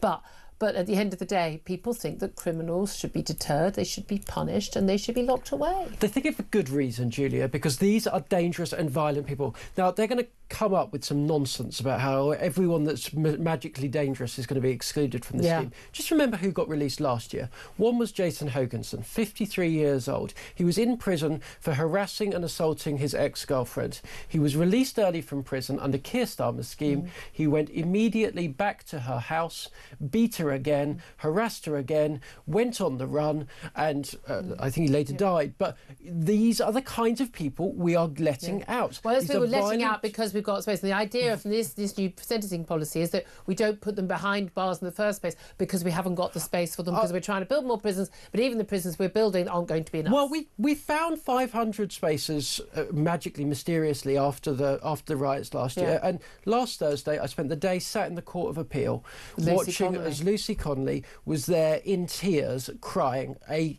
53-year-old mum of one that had no previous criminal history, who had a tweet up for 3 hours. She deleted herself. She apologised. We managed to find a cell for 31 months to keep her I'm not there. even allowed any weekend review. Just we have to go to a quick break. But did she, we were expecting a decision from the court on Thursday, but it didn't come. We're told it's going to be a written judgment. Well, when is it going to happen? I think actually I can say it's now going to be an oral hearing. It's going to be scheduled some point in the next week or so. In the next week, so but that was another weekend that daughter has spent without her mum over a tweet, Julia. Yeah, deleted by her. Yes, exactly. Bad tweet, but a tweet. Yeah, but actually no one was harmed as a result. It was a horrible tweet, but no one was harmed as a result of that tweet. Exactly. 11:49 is the time. We're going to take a break. We're going to find out why so many of our young people are completely and utterly convinced that amazing, iconic parts of our country like Stonehenge were built by black people. And of course they weren't. But that's what the history textbooks are telling them. We'll talk about this with former head teacher Tim Clark. This is Talk. I'm a Common Sense.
If your assets are more than £1 million, they want to then tax you 20% on that, which is half the usual rate.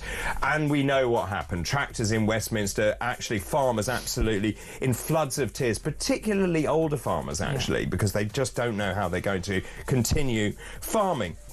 Now, this is interesting because the Environment, Food and Rural Affairs Committee, or EFRA, released a report on Friday, and they said the changes were made without adequate consultation, impact assessment or affordability assessment. There's a surprise, isn't it?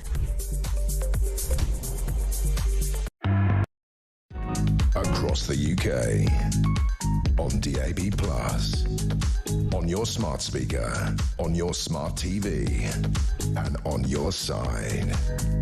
This is Talk.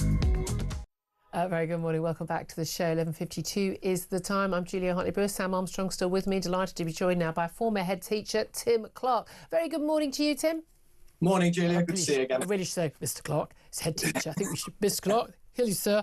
Good morning, sir. Sorry for being late, sir. I want to talk to you about Stonehenge. Now, I don't remember Stonehenge coming up much on the curriculum at my comp, but in terms of being taught history, I think I certainly want my child and any child in this country to be taught accurate history in terms of who built Stonehenge. It was built by Britons, ancient Britons. It's the most amazing, beautiful site. Tourists come from far and wide to see Stonehenge. It's absolutely stunning. It really, when you see it, it really is something that kind of blows your mind. And now we understand that children in British schools are being taught that that monument was built by black people here in the UK. This has been put in a book called Brilliant Black British History. It's been written by a Nigerian-born British author Atinuke and states that Britain was a black country for more than 7,000 years before white people came. And the book is marketed as a must-have in any school library. And according to a Policy Exchange, the think tank, this is now being widely taught to an awful lot of pupils. What do you make of that? And is it true? Well, that's exactly the starting point, isn't it, Julia? To have an open debate, is it true? Yes, history does change as new facts, new evidence comes to light. Well, if someone comes up with this theory, let's have it explored. Let's have the best scientists and the best historians explore it. If it's true, great, it's a new historical theory. If it's utter hogwash, then it shouldn't be anywhere near a school library or a school textbook. The theories that, and I have to say I have not read this, but the fear is, what I have read about it, is that it's based on evidence that has been misunderstood, or worse still, deliberately misrepresented. That's the real worry.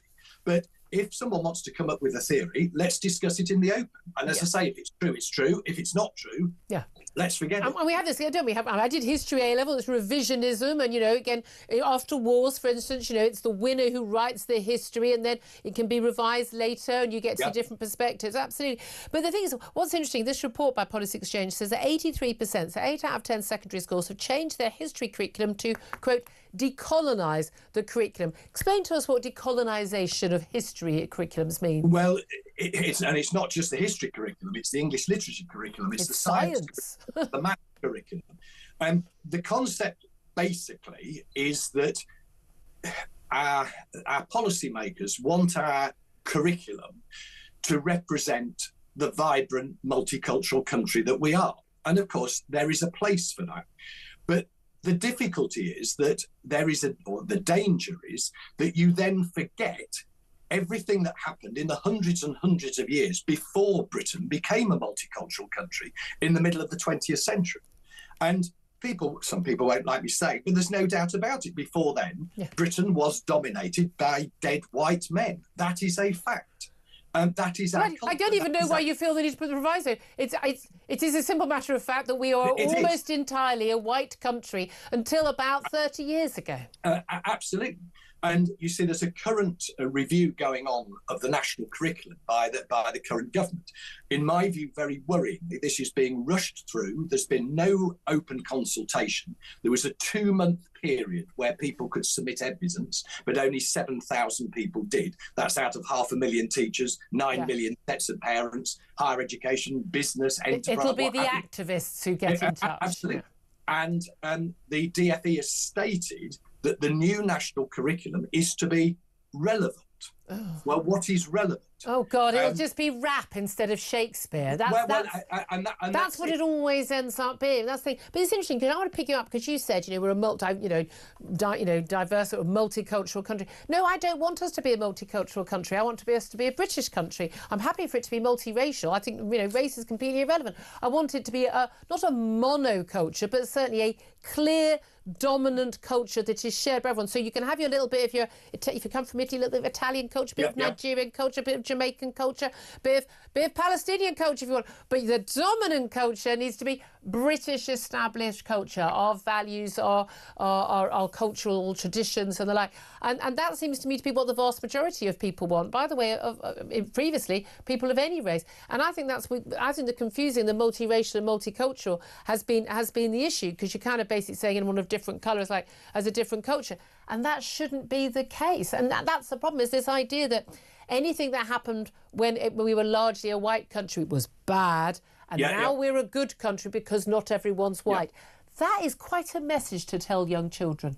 Absolutely. And I think, yes, we've got to reflect what's happened over the 50 years, last 50, 60 years. But of course, what unites people in this country is that they live in Britain. Yes. That is the big uniting factor. They live here.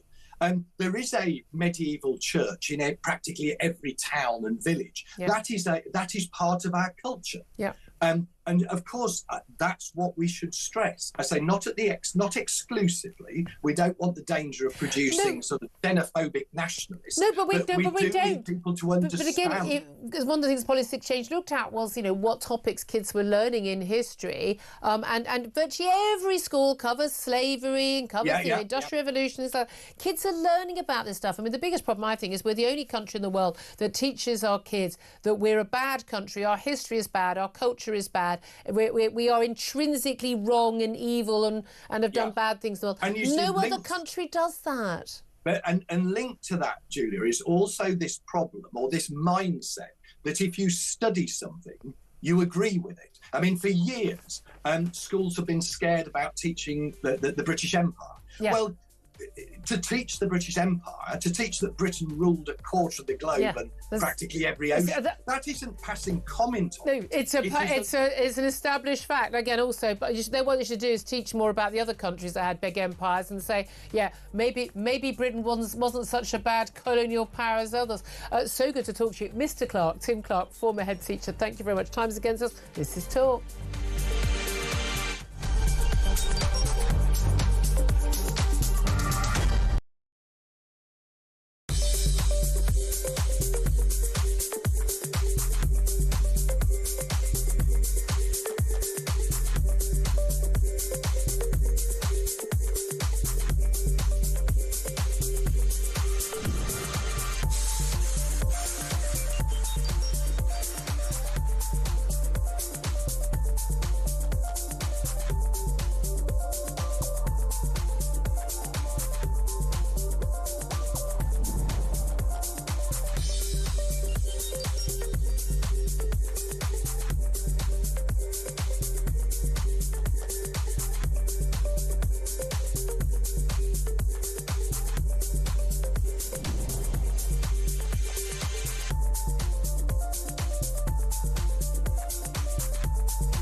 Across the UK, on DAB+, on your smart speaker, on your smart TV, and on your side.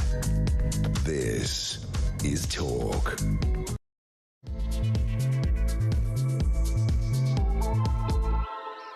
Very good afternoon. Welcome back to the show. This is Talk, the home of common sense. Very much appreciate you joining me, whether you're on DAB Plus radio listening to us or on your smart speaker, or watching on YouTube or your connected device. Great to have your company. Got another hour to go before Ian Collins is here. Delighted to say that commentator Sam Armstrong is still joining me. And as always, on fire on a Monday. You have your ready break early, don't you, on a Monday? So coming up in this hour, we're going to be talking to Kate Hoey up next, of course, former Labour MP, now an independent peer and staunch Brexiteer. About this new Brexit deal that is being signed today at the first UK-EU summit since we left the EU. Basically, it's two sides who are completely on the same side doing a negotiation. You've got Keir Starmer on one side, supposedly for Britain, and you've got Ursula von der Leyen and all the EU leaders on the other side. And basically, normally when people negotiate, they might have like different priorities, different aims. They want different things out of these negotiations in terms of closer ties economically and other ways. But actually, in this case, much easier to do a deal because, of course, Keir Starmer put a deadline on it. He was going to be rather embarrassed today at Lancaster House when everyone turned up and there wasn't a deal to be signed. So let's face it, the EU knew they had him over the side. He had to agree to something, which is why they gave away our fishing rights for the next 12 years to EU fishermen. But we also know that Keir Starmer basically is on the same side as the European Union because both sides want to basically surrender British sovereignty. EU, because they want to punish us for leaving the EU and they'd like some of our money, please, billions and billions, please, to pay in, but have no say. Meanwhile, of course, Keir Starmer is fully signed up to the Remainer view, not just a Remainer, perfectly good reasons to vote Remain back in 2016. Never a good reason to be a Remoaner, even by 2019, as he, as Shadow Brexit Secretary under Jeremy Corbyn, desperately tried to get us to not actually leave the EU, to actually flout the referendum result, which was the biggest vote for anything in our national history. But Keir Starmer is one of those many, many Remoaners who genuinely thinks we were all conned by a big red bus and by the man with the white and blonde fluffy hair. We didn't know what we were doing. You're probably bigoted. We don't really believe in our nation state, doesn't really believe in nation states at all, or indeed in borders. And he thinks we'll be much better off if we're back under the auspices of the technocrats in Brussels, because they know better than ghastly British voters, who, by the way, only gave him 34% of the last election because they knew how bad he'd be. Well, he's proven to be even worse than many of us feared. This is, make no mistake, a surrender summit. We knew what Keir Starmer would do. The EU knew what Keir Starmer would do. He always planned to do it. And now he's done it. I'd love to hear your thoughts. So 344 499 1000 is the number to call. You can text on 87222. You can get in touch on X at talkTV to have yours say. Calls are charged at the national rate. Text costs £1, standard network rate message. Also going to be talking more about Gary Lineker. Of course, he's set to quit the BBC this week after, just one anti-Semitic post too far. But we're expecting a formal announcement any moment now. We're also going to be talking about Labour considering introducing a 3-child benefit cap in a bid to appease backbench welfare rebels. Meanwhile, reports suggest that their plan under Labour to get everyone back to work so they can tackle welfare dependency will see fewer than 100,000 people actually getting a job. Not quite sure that's going to touch the size of that bill. Meanwhile, 2 young British women are currently languishing in jails abroad after being accused of smuggling drugs. 21-year-old Charlotte May Lee is accused of smuggling drugs into Sri Lanka, and 18-year-old Bella Cully is under arrest in Georgia. But should we have any sympathy for these young women? Love to hear your thoughts on all of that. As I say, the number to call 0344 499 1000. Sam Armstrong is still with me. Before we go to Kate Hoey, Sam, we do know now that not only are we giving away 12 years of our fishing rights in this country to the EU, we also know we're going to align with pretty much all agricultural produce in terms of produce going in and out of the EU, and we're going to be subject to European Court of Justice jurisdiction. There will be a youth mobility scheme. We don't know the details on that, how many people. There'll be a foreign students scheme as well. And extra, we get to bid for some of those defence contracts to rebuild Europe's defences, so that's good. We are going to probably, maybe, depends on the country, on the day, be allowed to use e-gates and not queue up for so long. But we're going to pray for the privilege.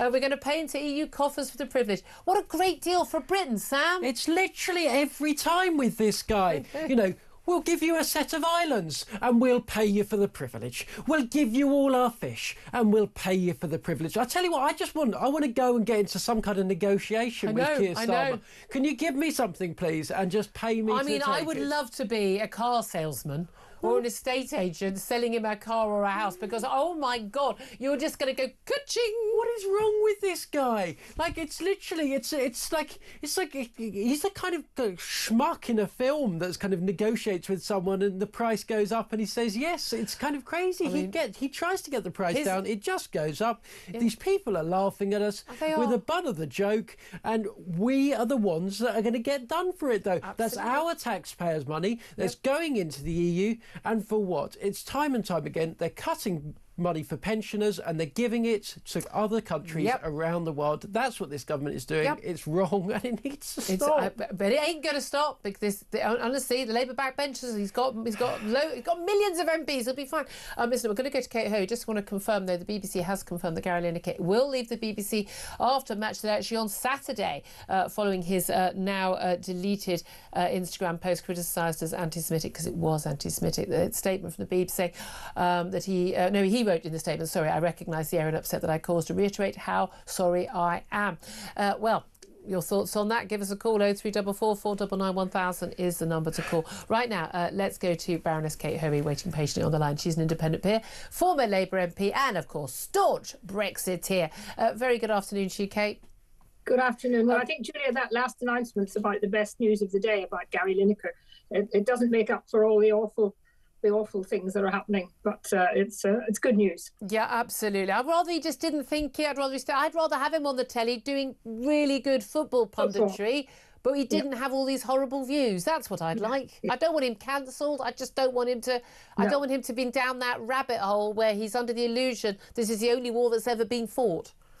Yes, well, let's see if he goes into politics now. He obviously is very interested in politics, and he likes to block lots of politicians. So let's see if he goes in. Yeah, absolutely, absolutely. Right, look, let's talk about the EU and this summit. I mean, it's been called a surrender summit even before we knew what was coming in. We've had details coming in from about 7:30 this morning about what is likely in the deal. We've seen it published. We're about to sign it. We're now pretty clear what's going to happen. I've gone through some of the details. Is it a surrender summit? Is it a surrender deal? Well, I think it's the beginning of a real sellout of the referendum result. Of course, he's going to make it very clear that we're not going back in because he'd have to have another referendum for that. But he keeps saying that. Reality is we are moving very quickly towards a situation where we're becoming a rule taker again. And it's even worse now because we don't have any say at all, because we don't have any members or any involvement. But we're going to be told what to do. Yeah. And for what? I mean, you put it brilliantly there. You can really find very, very little. They will try to present all the positive aspects. The defence thing is not positive. I think it's actually a very serious concern, because we are really beginning to move away almost from NATO and go back at seeing some kind of European issue. And I think the other problem is with this trying to align completely with EU rules on food and agriculture is what is America going to say about that? What's going to happen to our other trade deals, which were actually and the deal with the US is not, it's not signed and sealed at all. There's still ongoing talks. But if we're going to align ourselves not just with EU agricultural, farming rules today, but again, this key phrase, and everyone said, look at this key phrase, dynamic alignment. And you've had to deal with this in Northern Ireland, we're basically still having to go along with these rules. So if the EU changes the rules, we have to go along them. Well, you can't do a deal with the US or anyone else on any of these, on trade on these goods, if your rules might change and you have no say over them. Yeah, and I think Trump will see through this, and who knows what the repercussions are. And I have to say that long term, whoever the president of America is, I would prefer to be really close and involved with the United States than the kind of alignment that we're looking at. And this is the key thing. And again, I know one of the arguments that was made, the key arguments from the Remainer side back in 2016 was that, these were of course, the biggest single, bloc that we do of trade with is the EU, although actually we do more trade as an individual country with the US. But, the EU was closer, of course, when it comes to animal products, agricultural products and lots of other sales of actual goods rather than services. It was more, of course, we're going to do more sales closer to home, and that would make sense. But the reality is, as Brexiteers pointed out, the EU is not a growing bloc. We can have more and more members, but it is not thriving economically. Indeed, it is really in the economic doldrums, in some places rather more than we are. And there are always growing economies across the Atlantic, on the other side of the world in Asia, which we should be trying to be doing deals with, say, like India, all these countries that are massively expanding. There are huge markets. This is going to make that harder, if not impossible. Yes, and the reality is we could have got this, we should have been able to negotiate this kind of cooperation on the agricultural side without having to sign up.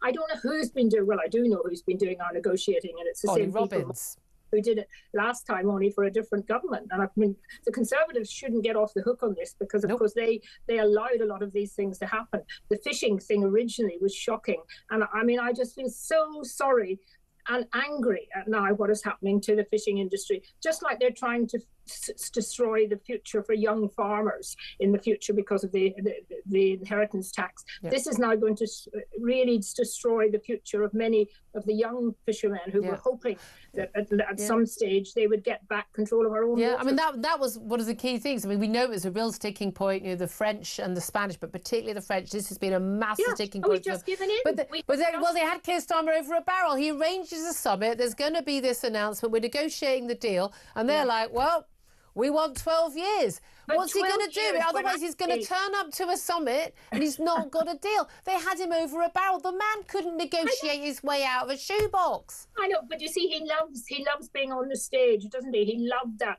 kissing, what's her name? I always can hardly pronounce it, but the European Commissioner when she arrived today. He loves all that. He spent an awful lot of time since he became Prime Minister of travelling around the world. Yeah. That's what he seems. He needs to really wake up and realise that, first of all, those Labour MPs in the red wall seats are doomed. They're finished. Yeah. One or two of them might be independent enough to stand up and speak out. I doubt it. We've only got Graham Stringer practically in the Commons now, who is a Brexiteer. And I think we are going to see reform membership hugely rise in the next few days. And I think this is it's not quite the final nail in the coffin of a Labour government. And sadly, because they've got such a big majority, we're going to have to wait quite a while. Well, yeah. To get And he's got the mandate for this. He says, so his view is going to be, as long as we're not formally in the EU, as long as we're not got one of those stars on the flag, as far as he's concerned, he has a mandate to do anything. But know, the other thing, Julia, and I would just want to say on this idea of youth mobility and all of that kind of thing, it's ridiculous because we're one country and then we're expecting 27 other countries to have that freedom of movement. Lots of which really have 50% youth unemployment, by the way. Yeah.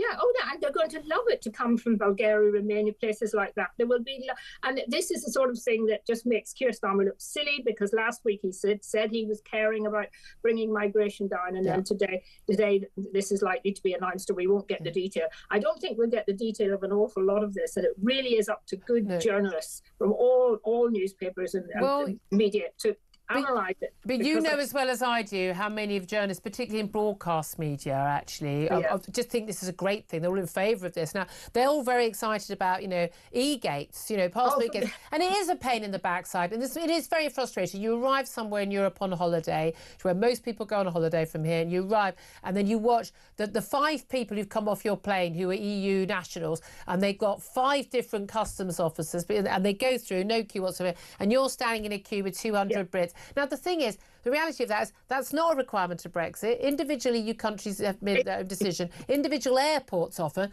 It's just a question of reassigning. I don't even mind the EU people getting priority. I've got no problem with that. Those countries are allowed to do entirely what they want. I believe in national sovereignty. But the point is, even if they do make this change, it will still be up to EU countries. Some of them want to punish us. Some of them want to make us welcome, like Portugal. I carry my passport. I don't care. But also, here's the thing. I've all these Remainers I keep meeting who say, coping with the queues now. Apparently, none of them ever queued before 2020. Ever once. Not once. I think you sometimes wonder, did none of them ever travel before we left the European Union? But also, we allow all EU citizens to come in to the same areas because we're not punishing them. So why did our government not stand up and say, well, okay, if we want some changes, proper changes on all sorts of other things? We just gave away.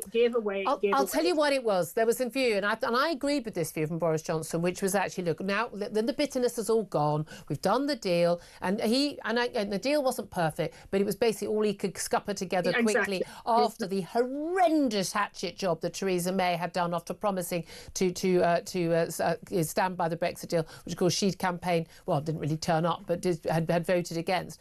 But the view was, let all the animosity die down and then we'll just get back to being sensible and practical for everyone's benefit. But no, Brussels, and particularly the French president, wanted to punish us. No one could be seen to leave the EU and get away with it and do well. We had to be punished. And the point is, again, if EU is such a great club, you wouldn't have to punish anyone for leaving, would you? And the thing is, they are still punishing us. Mention the fisheries. Now, look, most people in this country, most people watching and listening to the show, they don't work in the fisheries, they don't know anyone in the fisheries. But the reality is, the same as farmers, people can feel, they can see that job, they understand the importance of that job, and they'll also understand the importance not just of those working in the fishing industry, but the coastal towns that rely on that and which were booming, thriving towns for centuries. But once we gave away our waters, basically have seen economic collapse. And we've got the similar thing with farming as well, that we are undermining our governments day by day, some really crucial industries on which communities rely. Well, Julia, I saw Keir Starmer working when he was Shadow Europe Minister, and I didn't trust him then. And when he called for a second referendum, and let's not forget that half the cabinet called for a second referendum. they're all Remainers, and half of them called for a second referendum. I didn't trust him then. I don't trust him now. Thank goodness the country is looking like it's not trusting him now. And all I can say today that, you know, I'm very glad I'm no longer in the Labour Party, and I just wish that some of those Labour Party members would actually think back to what their party stood for and realise that they never stood for giving away control of our laws and our border and all of those things. They were elected. One of the promises, no matter whether they would uphold Brexit, this is just sneaky, going back in by the back door, paying for the privilege of giving away more and more of our rights and our national sovereignty. The thing is, you know what?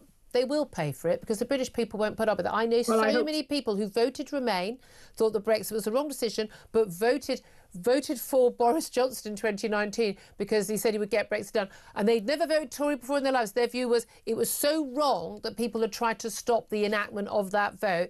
My thing is, it's really, really simple. You're either a Democrat or you aren't. Absolutely. And we know who isn't right now.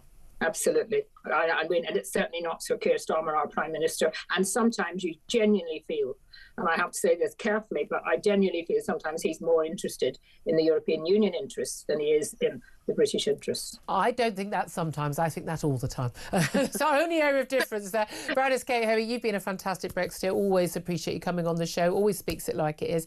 Sam Armstrong, look, at the end of the day, Keir Starmer was always going to do this, wasn't he?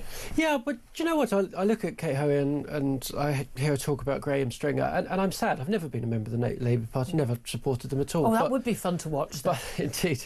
But there was a time where the Labour Party, the Labour movement in this country, stood by the interests and values of British working people. They stood up for them, and they were rooted in the communities that they represented. Working people, working men's clubs, working men's industries, their interests and values. That tradition died, and it died a long time ago, but it is now getting to the stage where it is totally extinct within the modern Labour politics. And that is a pity, and it is a shame, because working people are crying out for representation, because when you don't have representation, you get exactly what we're seeing now, which is your interests aren't getting looked after. You get let down time and time and time again, and it is beyond sad that within a generation the Labour Party has gone from the voice of working people to their wholehearted, devoted enemy. Yeah, absolutely. And again, they genuinely do feel that, you know, technocrats and bureaucrats do it better. That's the key thing. Just before we go to a break, and I've got lots of calls coming in on the Brexit betrayal, also on this other topic, Gary Lineker. It was confirmed at midday that Gary Lineker is going to leave the BBC after Match of the Day on Saturday. That's going to be his final show on the BBC. He, of course, had that deleted Instagram post that was criticised. Again, it's criticised anti-Semitic. It was anti-Semitic. If you put a rat emoji on a post about Israel, that is a basic blatant anti-Semitic trope. And again, someone who talks about this subject pretty much non-stop. You'd think Gary would have known about this. He insists he didn't know about it. He has been Hamas's useful idiot. Do you think he's going to carry on being Hamas's useful idiot? He's still got a massive reach on social media, on Twitter and Insta and everything else. Well, they thought it was all over. It is now for Gary Lineker. But look, his comments are incompatible with his role at the BBC. Look, I would defend the right of employees of any organisation anywhere to express themselves online. And look, I'm actually reassured that there are idiots like Gary Lineker that can get called out, and he has been publicly shown to be exactly what he is, which is someone who's going down a very dangerous rabbit hole. And, you know, people should be able to say it. But the BBC is just a little bit different. The BBC, the civil service, you're employed by the taxpayer, licence fees basically. We're forced to pay for you. We have to pay for you, and the trade-off for that, the trade-off for having that enormous platform, that enormous publicity boost, which has done him very well, he's got a big crisp promotion deal and all the rest of it, he's done very well out of it, is that you keep your politics to yourself.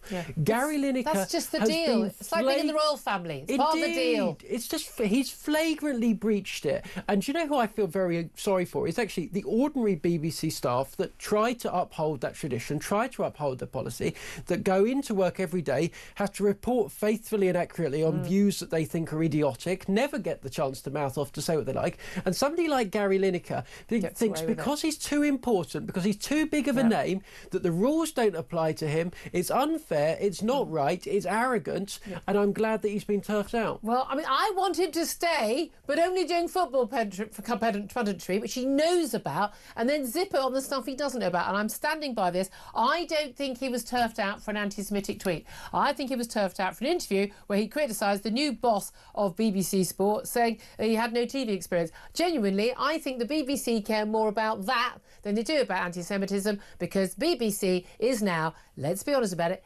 institutionally anti-Semitic. No one, pretty much no one, pretty senior at the BBC thinks that what he said or wrote was wrong. 12:24 is the time. We're going to take a break, and we've got lots of your calls coming in. Do get in touch. 0344 499 1000 is the number. This is Talk.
I don't think the Prime Minister believes in lower immigration at all, but because it's politically expedient for him, he's just brought forward an awful lot of policies that say that he does want immigration to be lowered. You may question his belief, but we can't question his actions, can we? Well, yeah, we can, because actually we offered him options during the immigration bill to go much further, to bring in a hard legal cap on the number of work visas that would be given out each year, and he turned it down.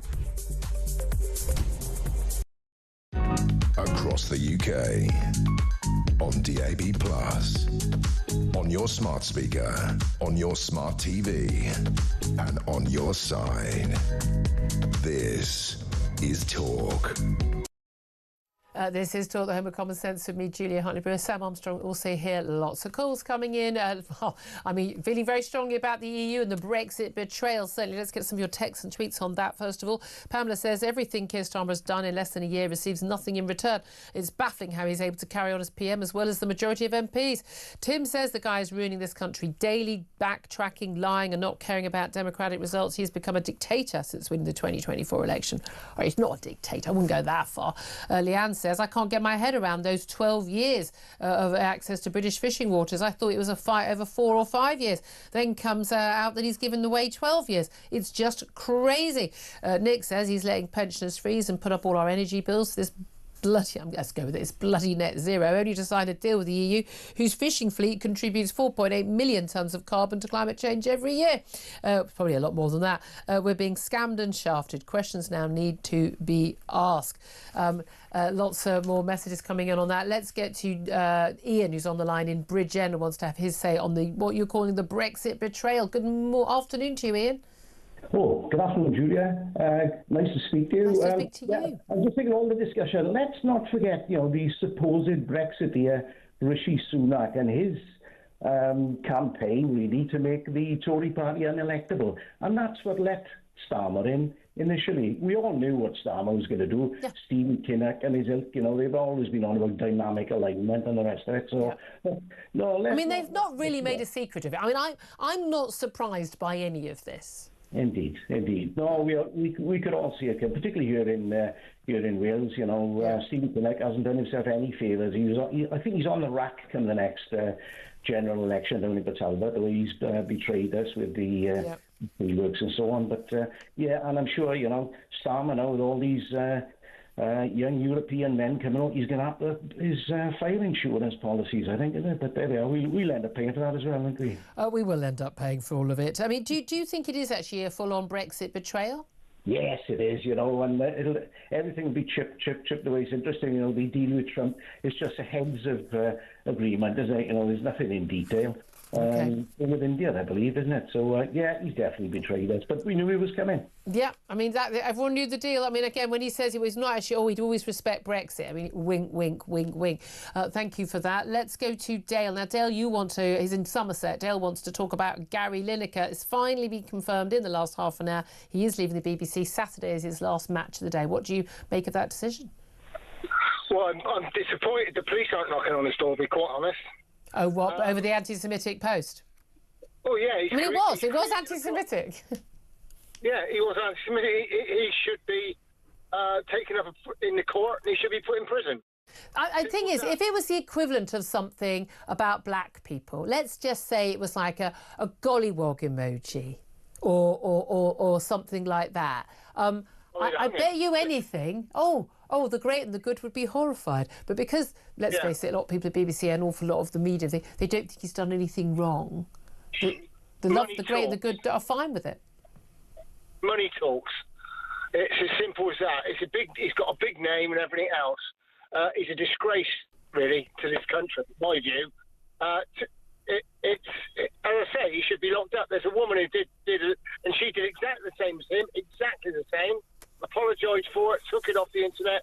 He's doing 2.5 years. Well, OK, now, I don't want him to be locked up. I don't want her locked up with Lucy Connolly. We know Sam Armstrong does work at the Free Speech Union, very much involved in that case. Her appeal last week was there at the court, as he was telling us a little earlier. I don't want him locked up for it. I don't even want people sort of losing their jobs for what right on social media. I really don't. I've known people who say, you want to cancel Gary Lineker. I want Gary Lineker to stay on air, but to spout about his views on stuff he knows about, which is football, and not on the stuff he clearly doesn't know about, because he's, as we were saying all morning, he's just gone down this weird Gaza Palestinian rabbit hole, which an awful lot of people in this country have gone down, and certainly an awful lot of people at the BBC and the lovey world, where they think that Israel is doing something uniquely wrong and terrible and seem to just completely discount anything that Hamas does. But that's my argument is it's equality. Yeah. You know, she got done for it. Why is he going down the same road? Yeah. It's just the equality. It's just the lack of equality. Well, you could argue that he didn't incite. I mean, he didn't actually commit a crime in terms he didn't incite, racial hatred or violence. That was, I think, that would be the argument. But you're right. I think the rules are different. We do have two-tier justice. That's absolutely the case on that. Thank you for that. Let's come a couple more text messages before we get to another call. Paul says about him going too little too late. He's already made millions off the backs of the taxpayer. Brian says about time. He should have been sacked a long time ago. Dylan says this is hardly a win. He's had to step down. He wasn't even sacked. The BBC should be ashamed of themselves. Jeremy says should have been sacked years ago. His utter contempt for rules, colleagues and those who pay his outrageous salary demanded it. Weak leadership from the BBC. Mick says not a fan of Lineker, but if he made an anti-Semitic social media post, that would be illegal. Arrest would follow. As none of this happened, his post was not anti-Semitic under the law. Well, yeah, but there are people... The law is not equal on these things.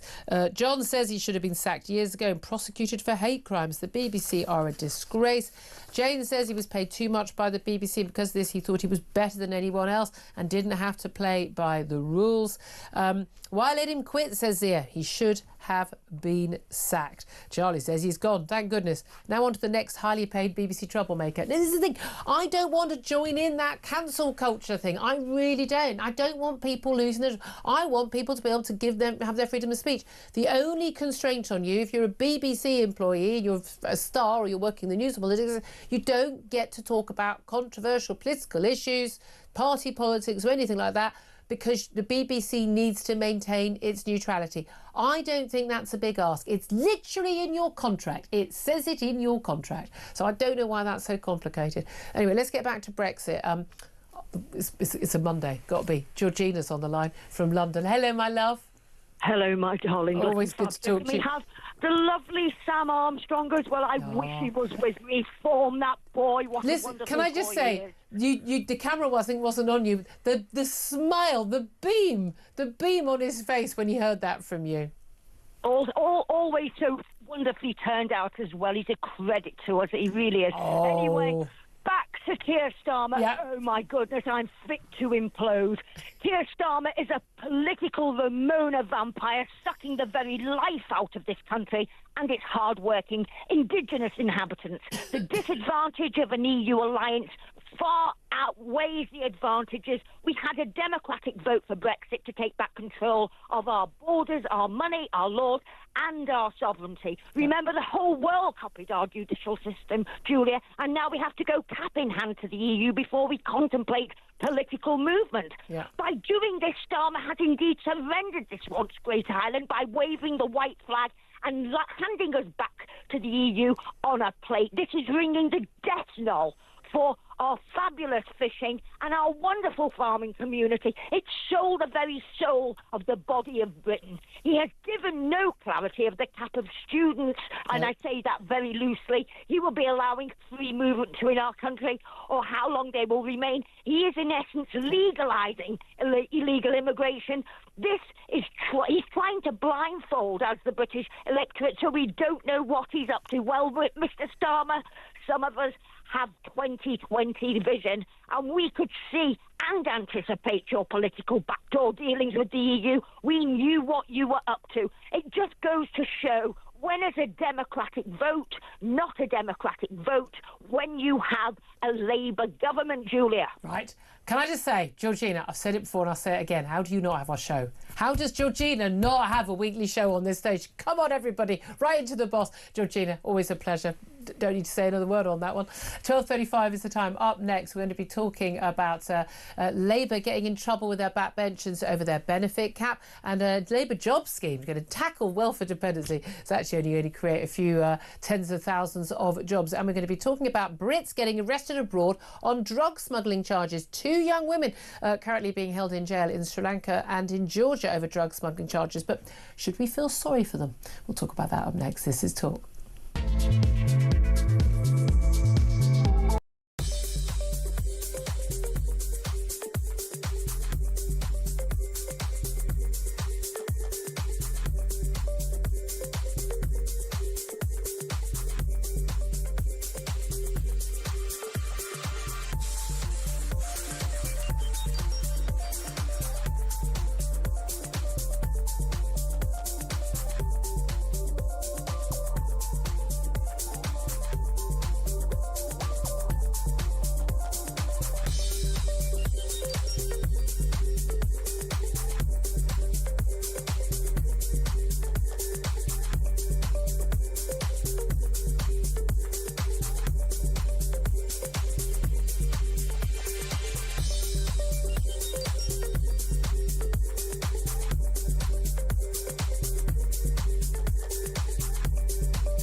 Across the UK, on DAB+, on your smart speaker, on your smart TV, and on your side. This is talk. Very good afternoon to you. 12:38 is the time. Sam Armstrong still with me, still reeling with your little joyful face at Georgina giving you praise. You are a credit to our country, Sam. I tell you that every morning before we come on air, don't I? I do not tell him that. Anyway, let's go to our next guest now, Michael Simmons. He's economics editor of The Spectator. Very good afternoon to you, Michael. Good afternoon. Afternoon. Now, I want to talk to you about various things to do with welfare and jobs, but first of all, it would be remiss of me not to ask you about, obviously, the big story today about the EU summit. Sure. Got a deal, surrender summit, Brexit, basically, surrender as far as we can tell. We've gone through all the different things, agriculture and fisheries and the like, but we also know that we're going to have to pay a sum into the EU in return for this. As Sam Armstrong pointed out, it's almost like the Chagos Islands deal. We constantly just give away anything we can possibly give away and then say, and how much would you like me to pay you to give you this thing? Do you have any idea what number we're talking about? Is it, £3.50, or are we talking in the tens of billions we're going to be giving the EU? Unfortunately, Julia, I've got absolutely no idea. Do you think they have an idea? I think the EU just, want the principle that we're going to be paying some. I mean, the UK government has said they reckon this deal is going to be worth to us $9 billion. So it's going to have to be, the amount we're paying them, we'd be talking in the millions. Otherwise, they wouldn't be putting figures out like that. But obviously, it's as you say, it doesn't show us in the best light in terms of our ability to negotiate. Exactly. And in terms of whether there is going to be a benefit to us, greater trade with the EU if we align with them on rules, but of course that will impact our ability to trade. Oh, by the way, while I'm saying that, right now in central London we do actually have Keir Starmer, the Prime Minister, and Ursula von der Leyen, and someone else, I'm not quite sure who that is, and they're just about to make an announcement on this deal. So it is all happening.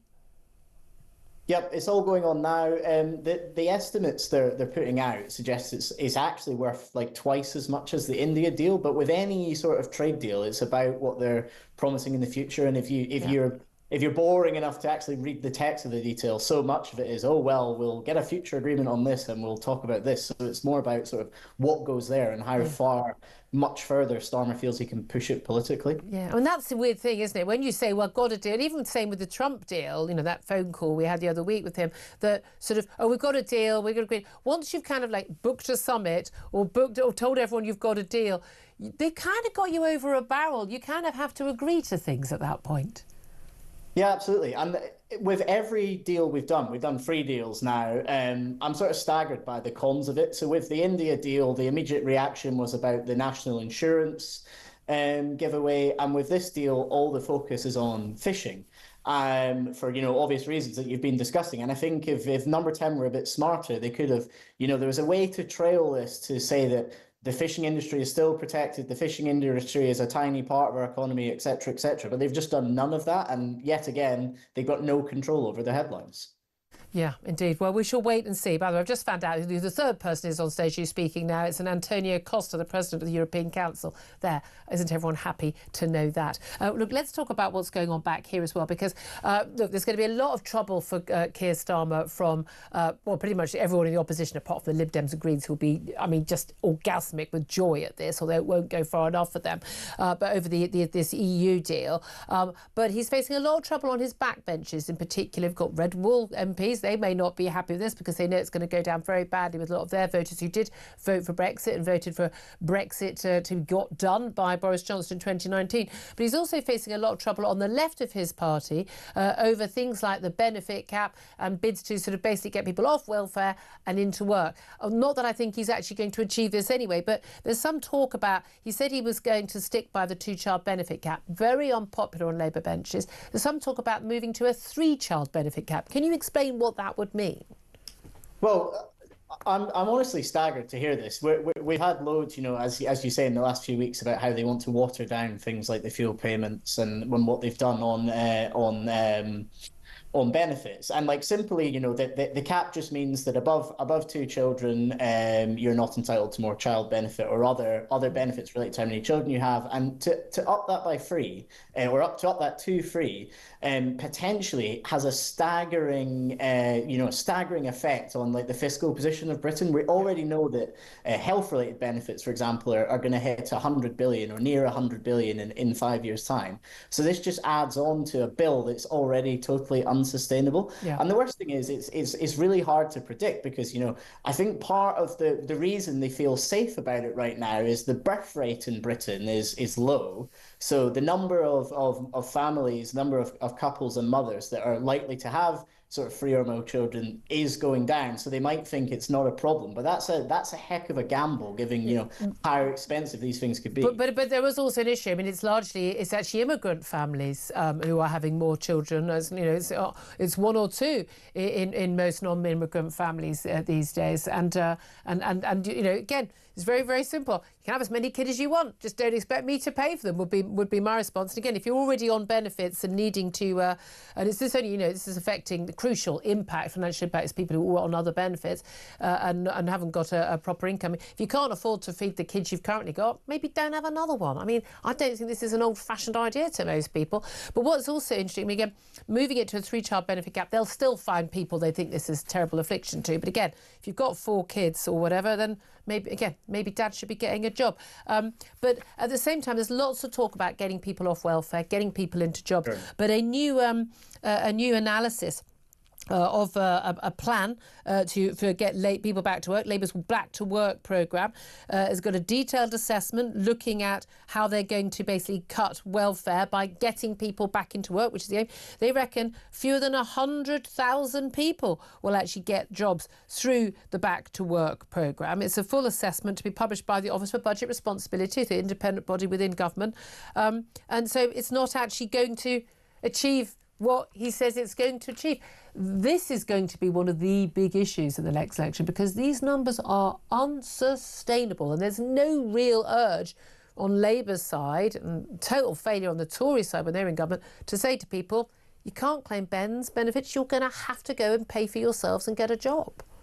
Yeah, absolutely. I mean, we've spoken about this before. I think it comes down to, if you look at how they came about these reforms, including the plan to get people into work, so much of it was just about keeping the OBR happy and making sure that the headroom number came out again at exactly 9.9 billion pounds.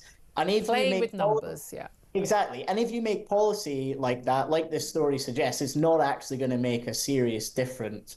And clearly, Labour seem to have lost the appetite to reform this. I don't know if they've, clearly Rachel Reeves and Keir Starmer realise this is unsustainable, but they have decided that politically they don't want to wear this anymore. And yet again, it's going to be kicked down the road and there might be little tweaks here and there. But the human tragedy of so many people being out of work benefits continues. And worse still, this fiscal time bomb just gets bigger and bigger. Yeah. Meanwhile, as part of this EU deal, we haven't got it finalised yet, we're going to bring in tens of thousands, hundreds of thousands, who knows how many young Europeans where they've got a 50% youth unemployment rate in countries like Spain and Italy, and they're going to be coming here to do the jobs which apparently our Brits won't do while we pay our Brits to sit on their backsides.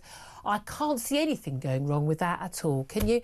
Michael Simmons, Economics Editor at The Spectator, thank you as always for joining us. Just for that press conference ongoing, Antonio Costa, the President of the European Council, has been saying that this deal is going to engender deeper cooperation.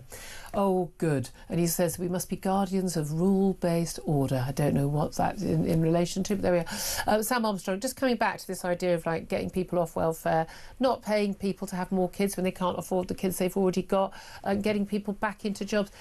We know this government's going to fail on this because they don't really believe in it. They think that everyone on welfare and benefits and everyone claiming, I don't know, whatever the latest problem name tag on what's wrong with them and label they've got, what reason why they can't work, stress, anxiety, whatever it is, they think they're all genuine. Well, and look, the fact that we can't meet the bill is an economic reality, and I'm just very shocked and surprised that given that we've now got a very experienced economist in number 11 Downing Street. Very experienced. I mean, she's worked everywhere as an economist for many years. We haven't quite worked this out yet, but maybe if somebody sends in a customer complaint. But again, isn't that interesting? The Labour Party, you talked about this earlier, the Labour Party used to be about working people, and now it's about people on the dole. It doesn't. It's about rich people in university towns and the well-to-do in Islington and Hampstead, and it's about people on benefits. The people who are most angry at people who they know could work but who are on benefits are the people who get up at 6 in the morning to go to work, often in pretty hard jobs and not very well-paid jobs, who go and do the right thing every day to put food on the table and don't claim benefits, pay their own bills, put food on the table for their kids. Those are the people who are most angry about the people who are swinging the lead. Yeah, the Labour Party's people now are really clear. It's the lanyard classes, yes. It's your university lecturers, your public sector workers, and those, and I take no joy in saying this, but people that are on the fiddle in one way or another, whether they're recent migrants, whether they're people that are trying to get things covered up, etc., whether it's people that are fiddling their benefits. We know who their people are, they know who their people are, and they know who they're going to get to pay for the next 5-10 years of this disastrous government. Unaffordable. Someone's going to have... It's like the whole, well, it won't put the pension age up for years. Well, good luck with that. At some point, you're going to have to put it up, as they did, by 6 years, effectively. It's all unaffordable. It's just a whole big lie that we can carry on like this.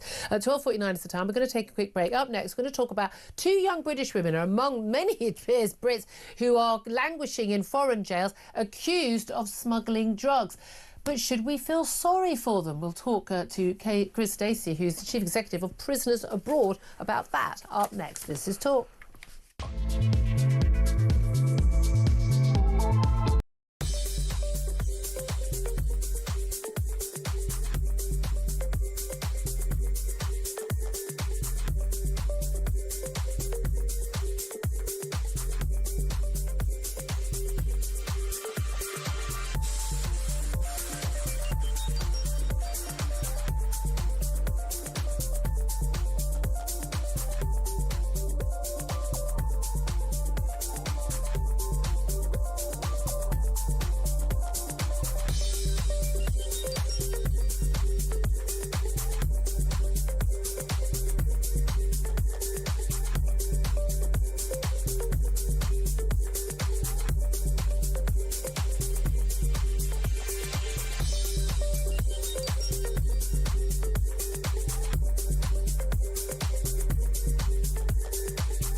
It's in the Sunday Times this morning. If you look on the front page, passport queues cut in EU deal. Now, I can imagine this being spun out by the Labour government going, oh, look, here we are, this is a benefit of what we're doing. So basically, British holidaymakers could face shorter airport queues this summer with negotiations on the verge of striking an agreement, i.e. you can use the gates. That's the whole idea. What I didn't realise, though, travellers coming from Europe into the UK can use gates, oh, yes, but we can't. No. Why?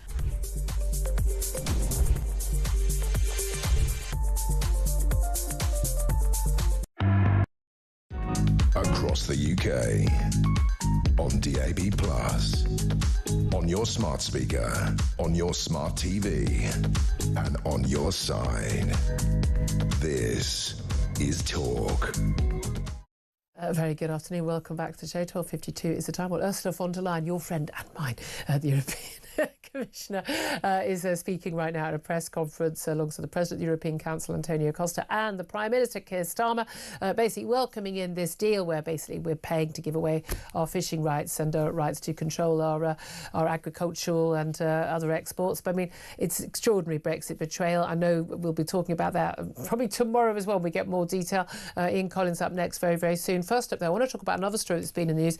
And we've had a few of these stories over the last week involving young Brits abroad who are languishing in jail on remand have been accused of smuggling drugs. First of all, we had Bella Cully. She is just a very, very young woman. She's only 18 years old. She went missing when she was over, we believe, in Thailand and Vietnam, and she was travelling around. And then she suddenly turned up in Georgia, where she was accused of smuggling a huge amount of drugs. It was claimed that she had drugs with her. She has been kept behind bars there. And then, of course, we had a £1.15 million stash of cannabis, which a British air stewardess, Charlotte May Lee, is accused of having tried to bring into Colombo Airport in Sri Lanka last Monday. It was a synthetic strain of the drug Kush. Now, both of these women, of course, are getting help from our representatives overseas, our commissions and embassies overseas, and, of course, getting help from lawyers as well. But how much sympathy should we have for Brits caught abroad with these accusations? Let's talk to Chris Stacey, who's Chief Executive of Prisoners Abroad. Very good afternoon to you, Chris. Good afternoon, Julia. Thank you for joining us. Now, I have to say, look, we all know that, things can happen. People can get falsely accused of crimes. People can actually, be fitted up as part of a sting operation. That this has happened. We know this. I don't know the ins and outs of either of these cases, but I suspect there may be a possibility that one or other of these women were involved with drug smuggling, and they've been fooled into doing it, carrying drugs, thinking it was fairly risk-free. And now in two countries where they take this stuff very, very seriously indeed, as Sri Lanka and Georgia, very, very far apart, but nevertheless with strong policies on this, could now face many years behind bars. How much sympathy do you think Brits should have for these women? Well, when you see photos of suitcases packed full of drugs, I understand how it's easy to jump to having very little sympathy. But for Prisoners Abroad as a charity, this isn't about sympathy or even whether someone should or shouldn't be in prison. It's about people's basic needs and their dignity, supporting people while they're in prison. And for the last 45 years, we've supported people in these types of situations. And for a large proportion of people, they've not set out to travel overseas and commit criminal offences often. And in these two cases, we are talking about very young, vulnerable people. And this is on the rise. Why are they vulnerable? 21-year-old working as an air stewardess, you're not vulnerable. 18-year-old? I've got an 18-year-old, she's not vulnerable. I think she knows not to smuggle drugs. I mean, she wouldn't worry about the authorities in another country. She'd worry about me, but, Well, I think a lot of people who have teenage children who go on holiday, you worry about them, you appreciate that surrounded by a foreign language, surrounded by unfamiliar circumstances, you are vulnerable. I think, and that's the case for a lot of people. Women that are young, that are travelling on their own. Do they get targeted? I mean, is there an issue? There's difference. I know you're saying we don't really care whether someone's innocent or guilty. That's irrelevant to what you do. You want to make sure people get the help they need. And again, I'm always in favour of these people should get the lawyer, the legal help that they need. And often they're not even getting diplomatic support. We expect if it happened to us, and people are falsely accused abroad of various different crimes. But there is an element, I think a lot of people, and I'm kind of one of these people that's like, you pays your money, you takes your choice. You know there's a soft penalty in this country. That's why people are scared of smuggling drugs into this country. You got talked into it by a guy you met in a nightclub and he offered this or that and you had a great lifestyle. You knew the risks and you did it anyway. Tough. Is that too harsh?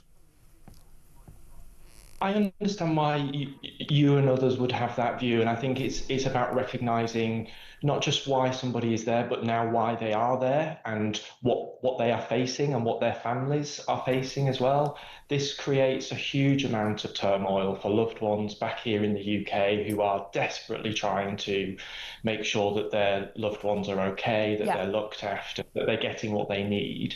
And many thousands of miles away from home, in terrible conditions. Oh, yes. The conditions in Sri Lanka, they're overcrowded. The UK government's own advice is that there is rat infestation.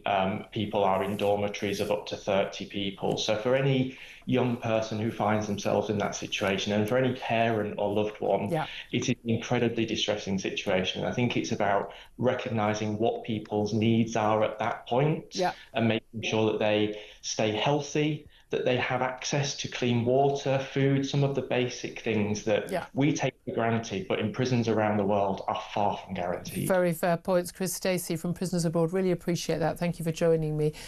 Sam Armstrong, it's kind of one of the reasons why I don't smuggle drugs or don't take risks. Again, we don't know whether these two women are guilty or not, and I hope they get legal advice and all of that. But fundamentally, far too many Brits think they can get away with stuff, and they kind of think the rules don't apply to them. And hate to tell you, you end up in somewhere like Georgia or Sri Lanka, or God forbid somewhere like Singapore or China in prison. Things are really rough, and weirdly, you're not going to be given special treatment.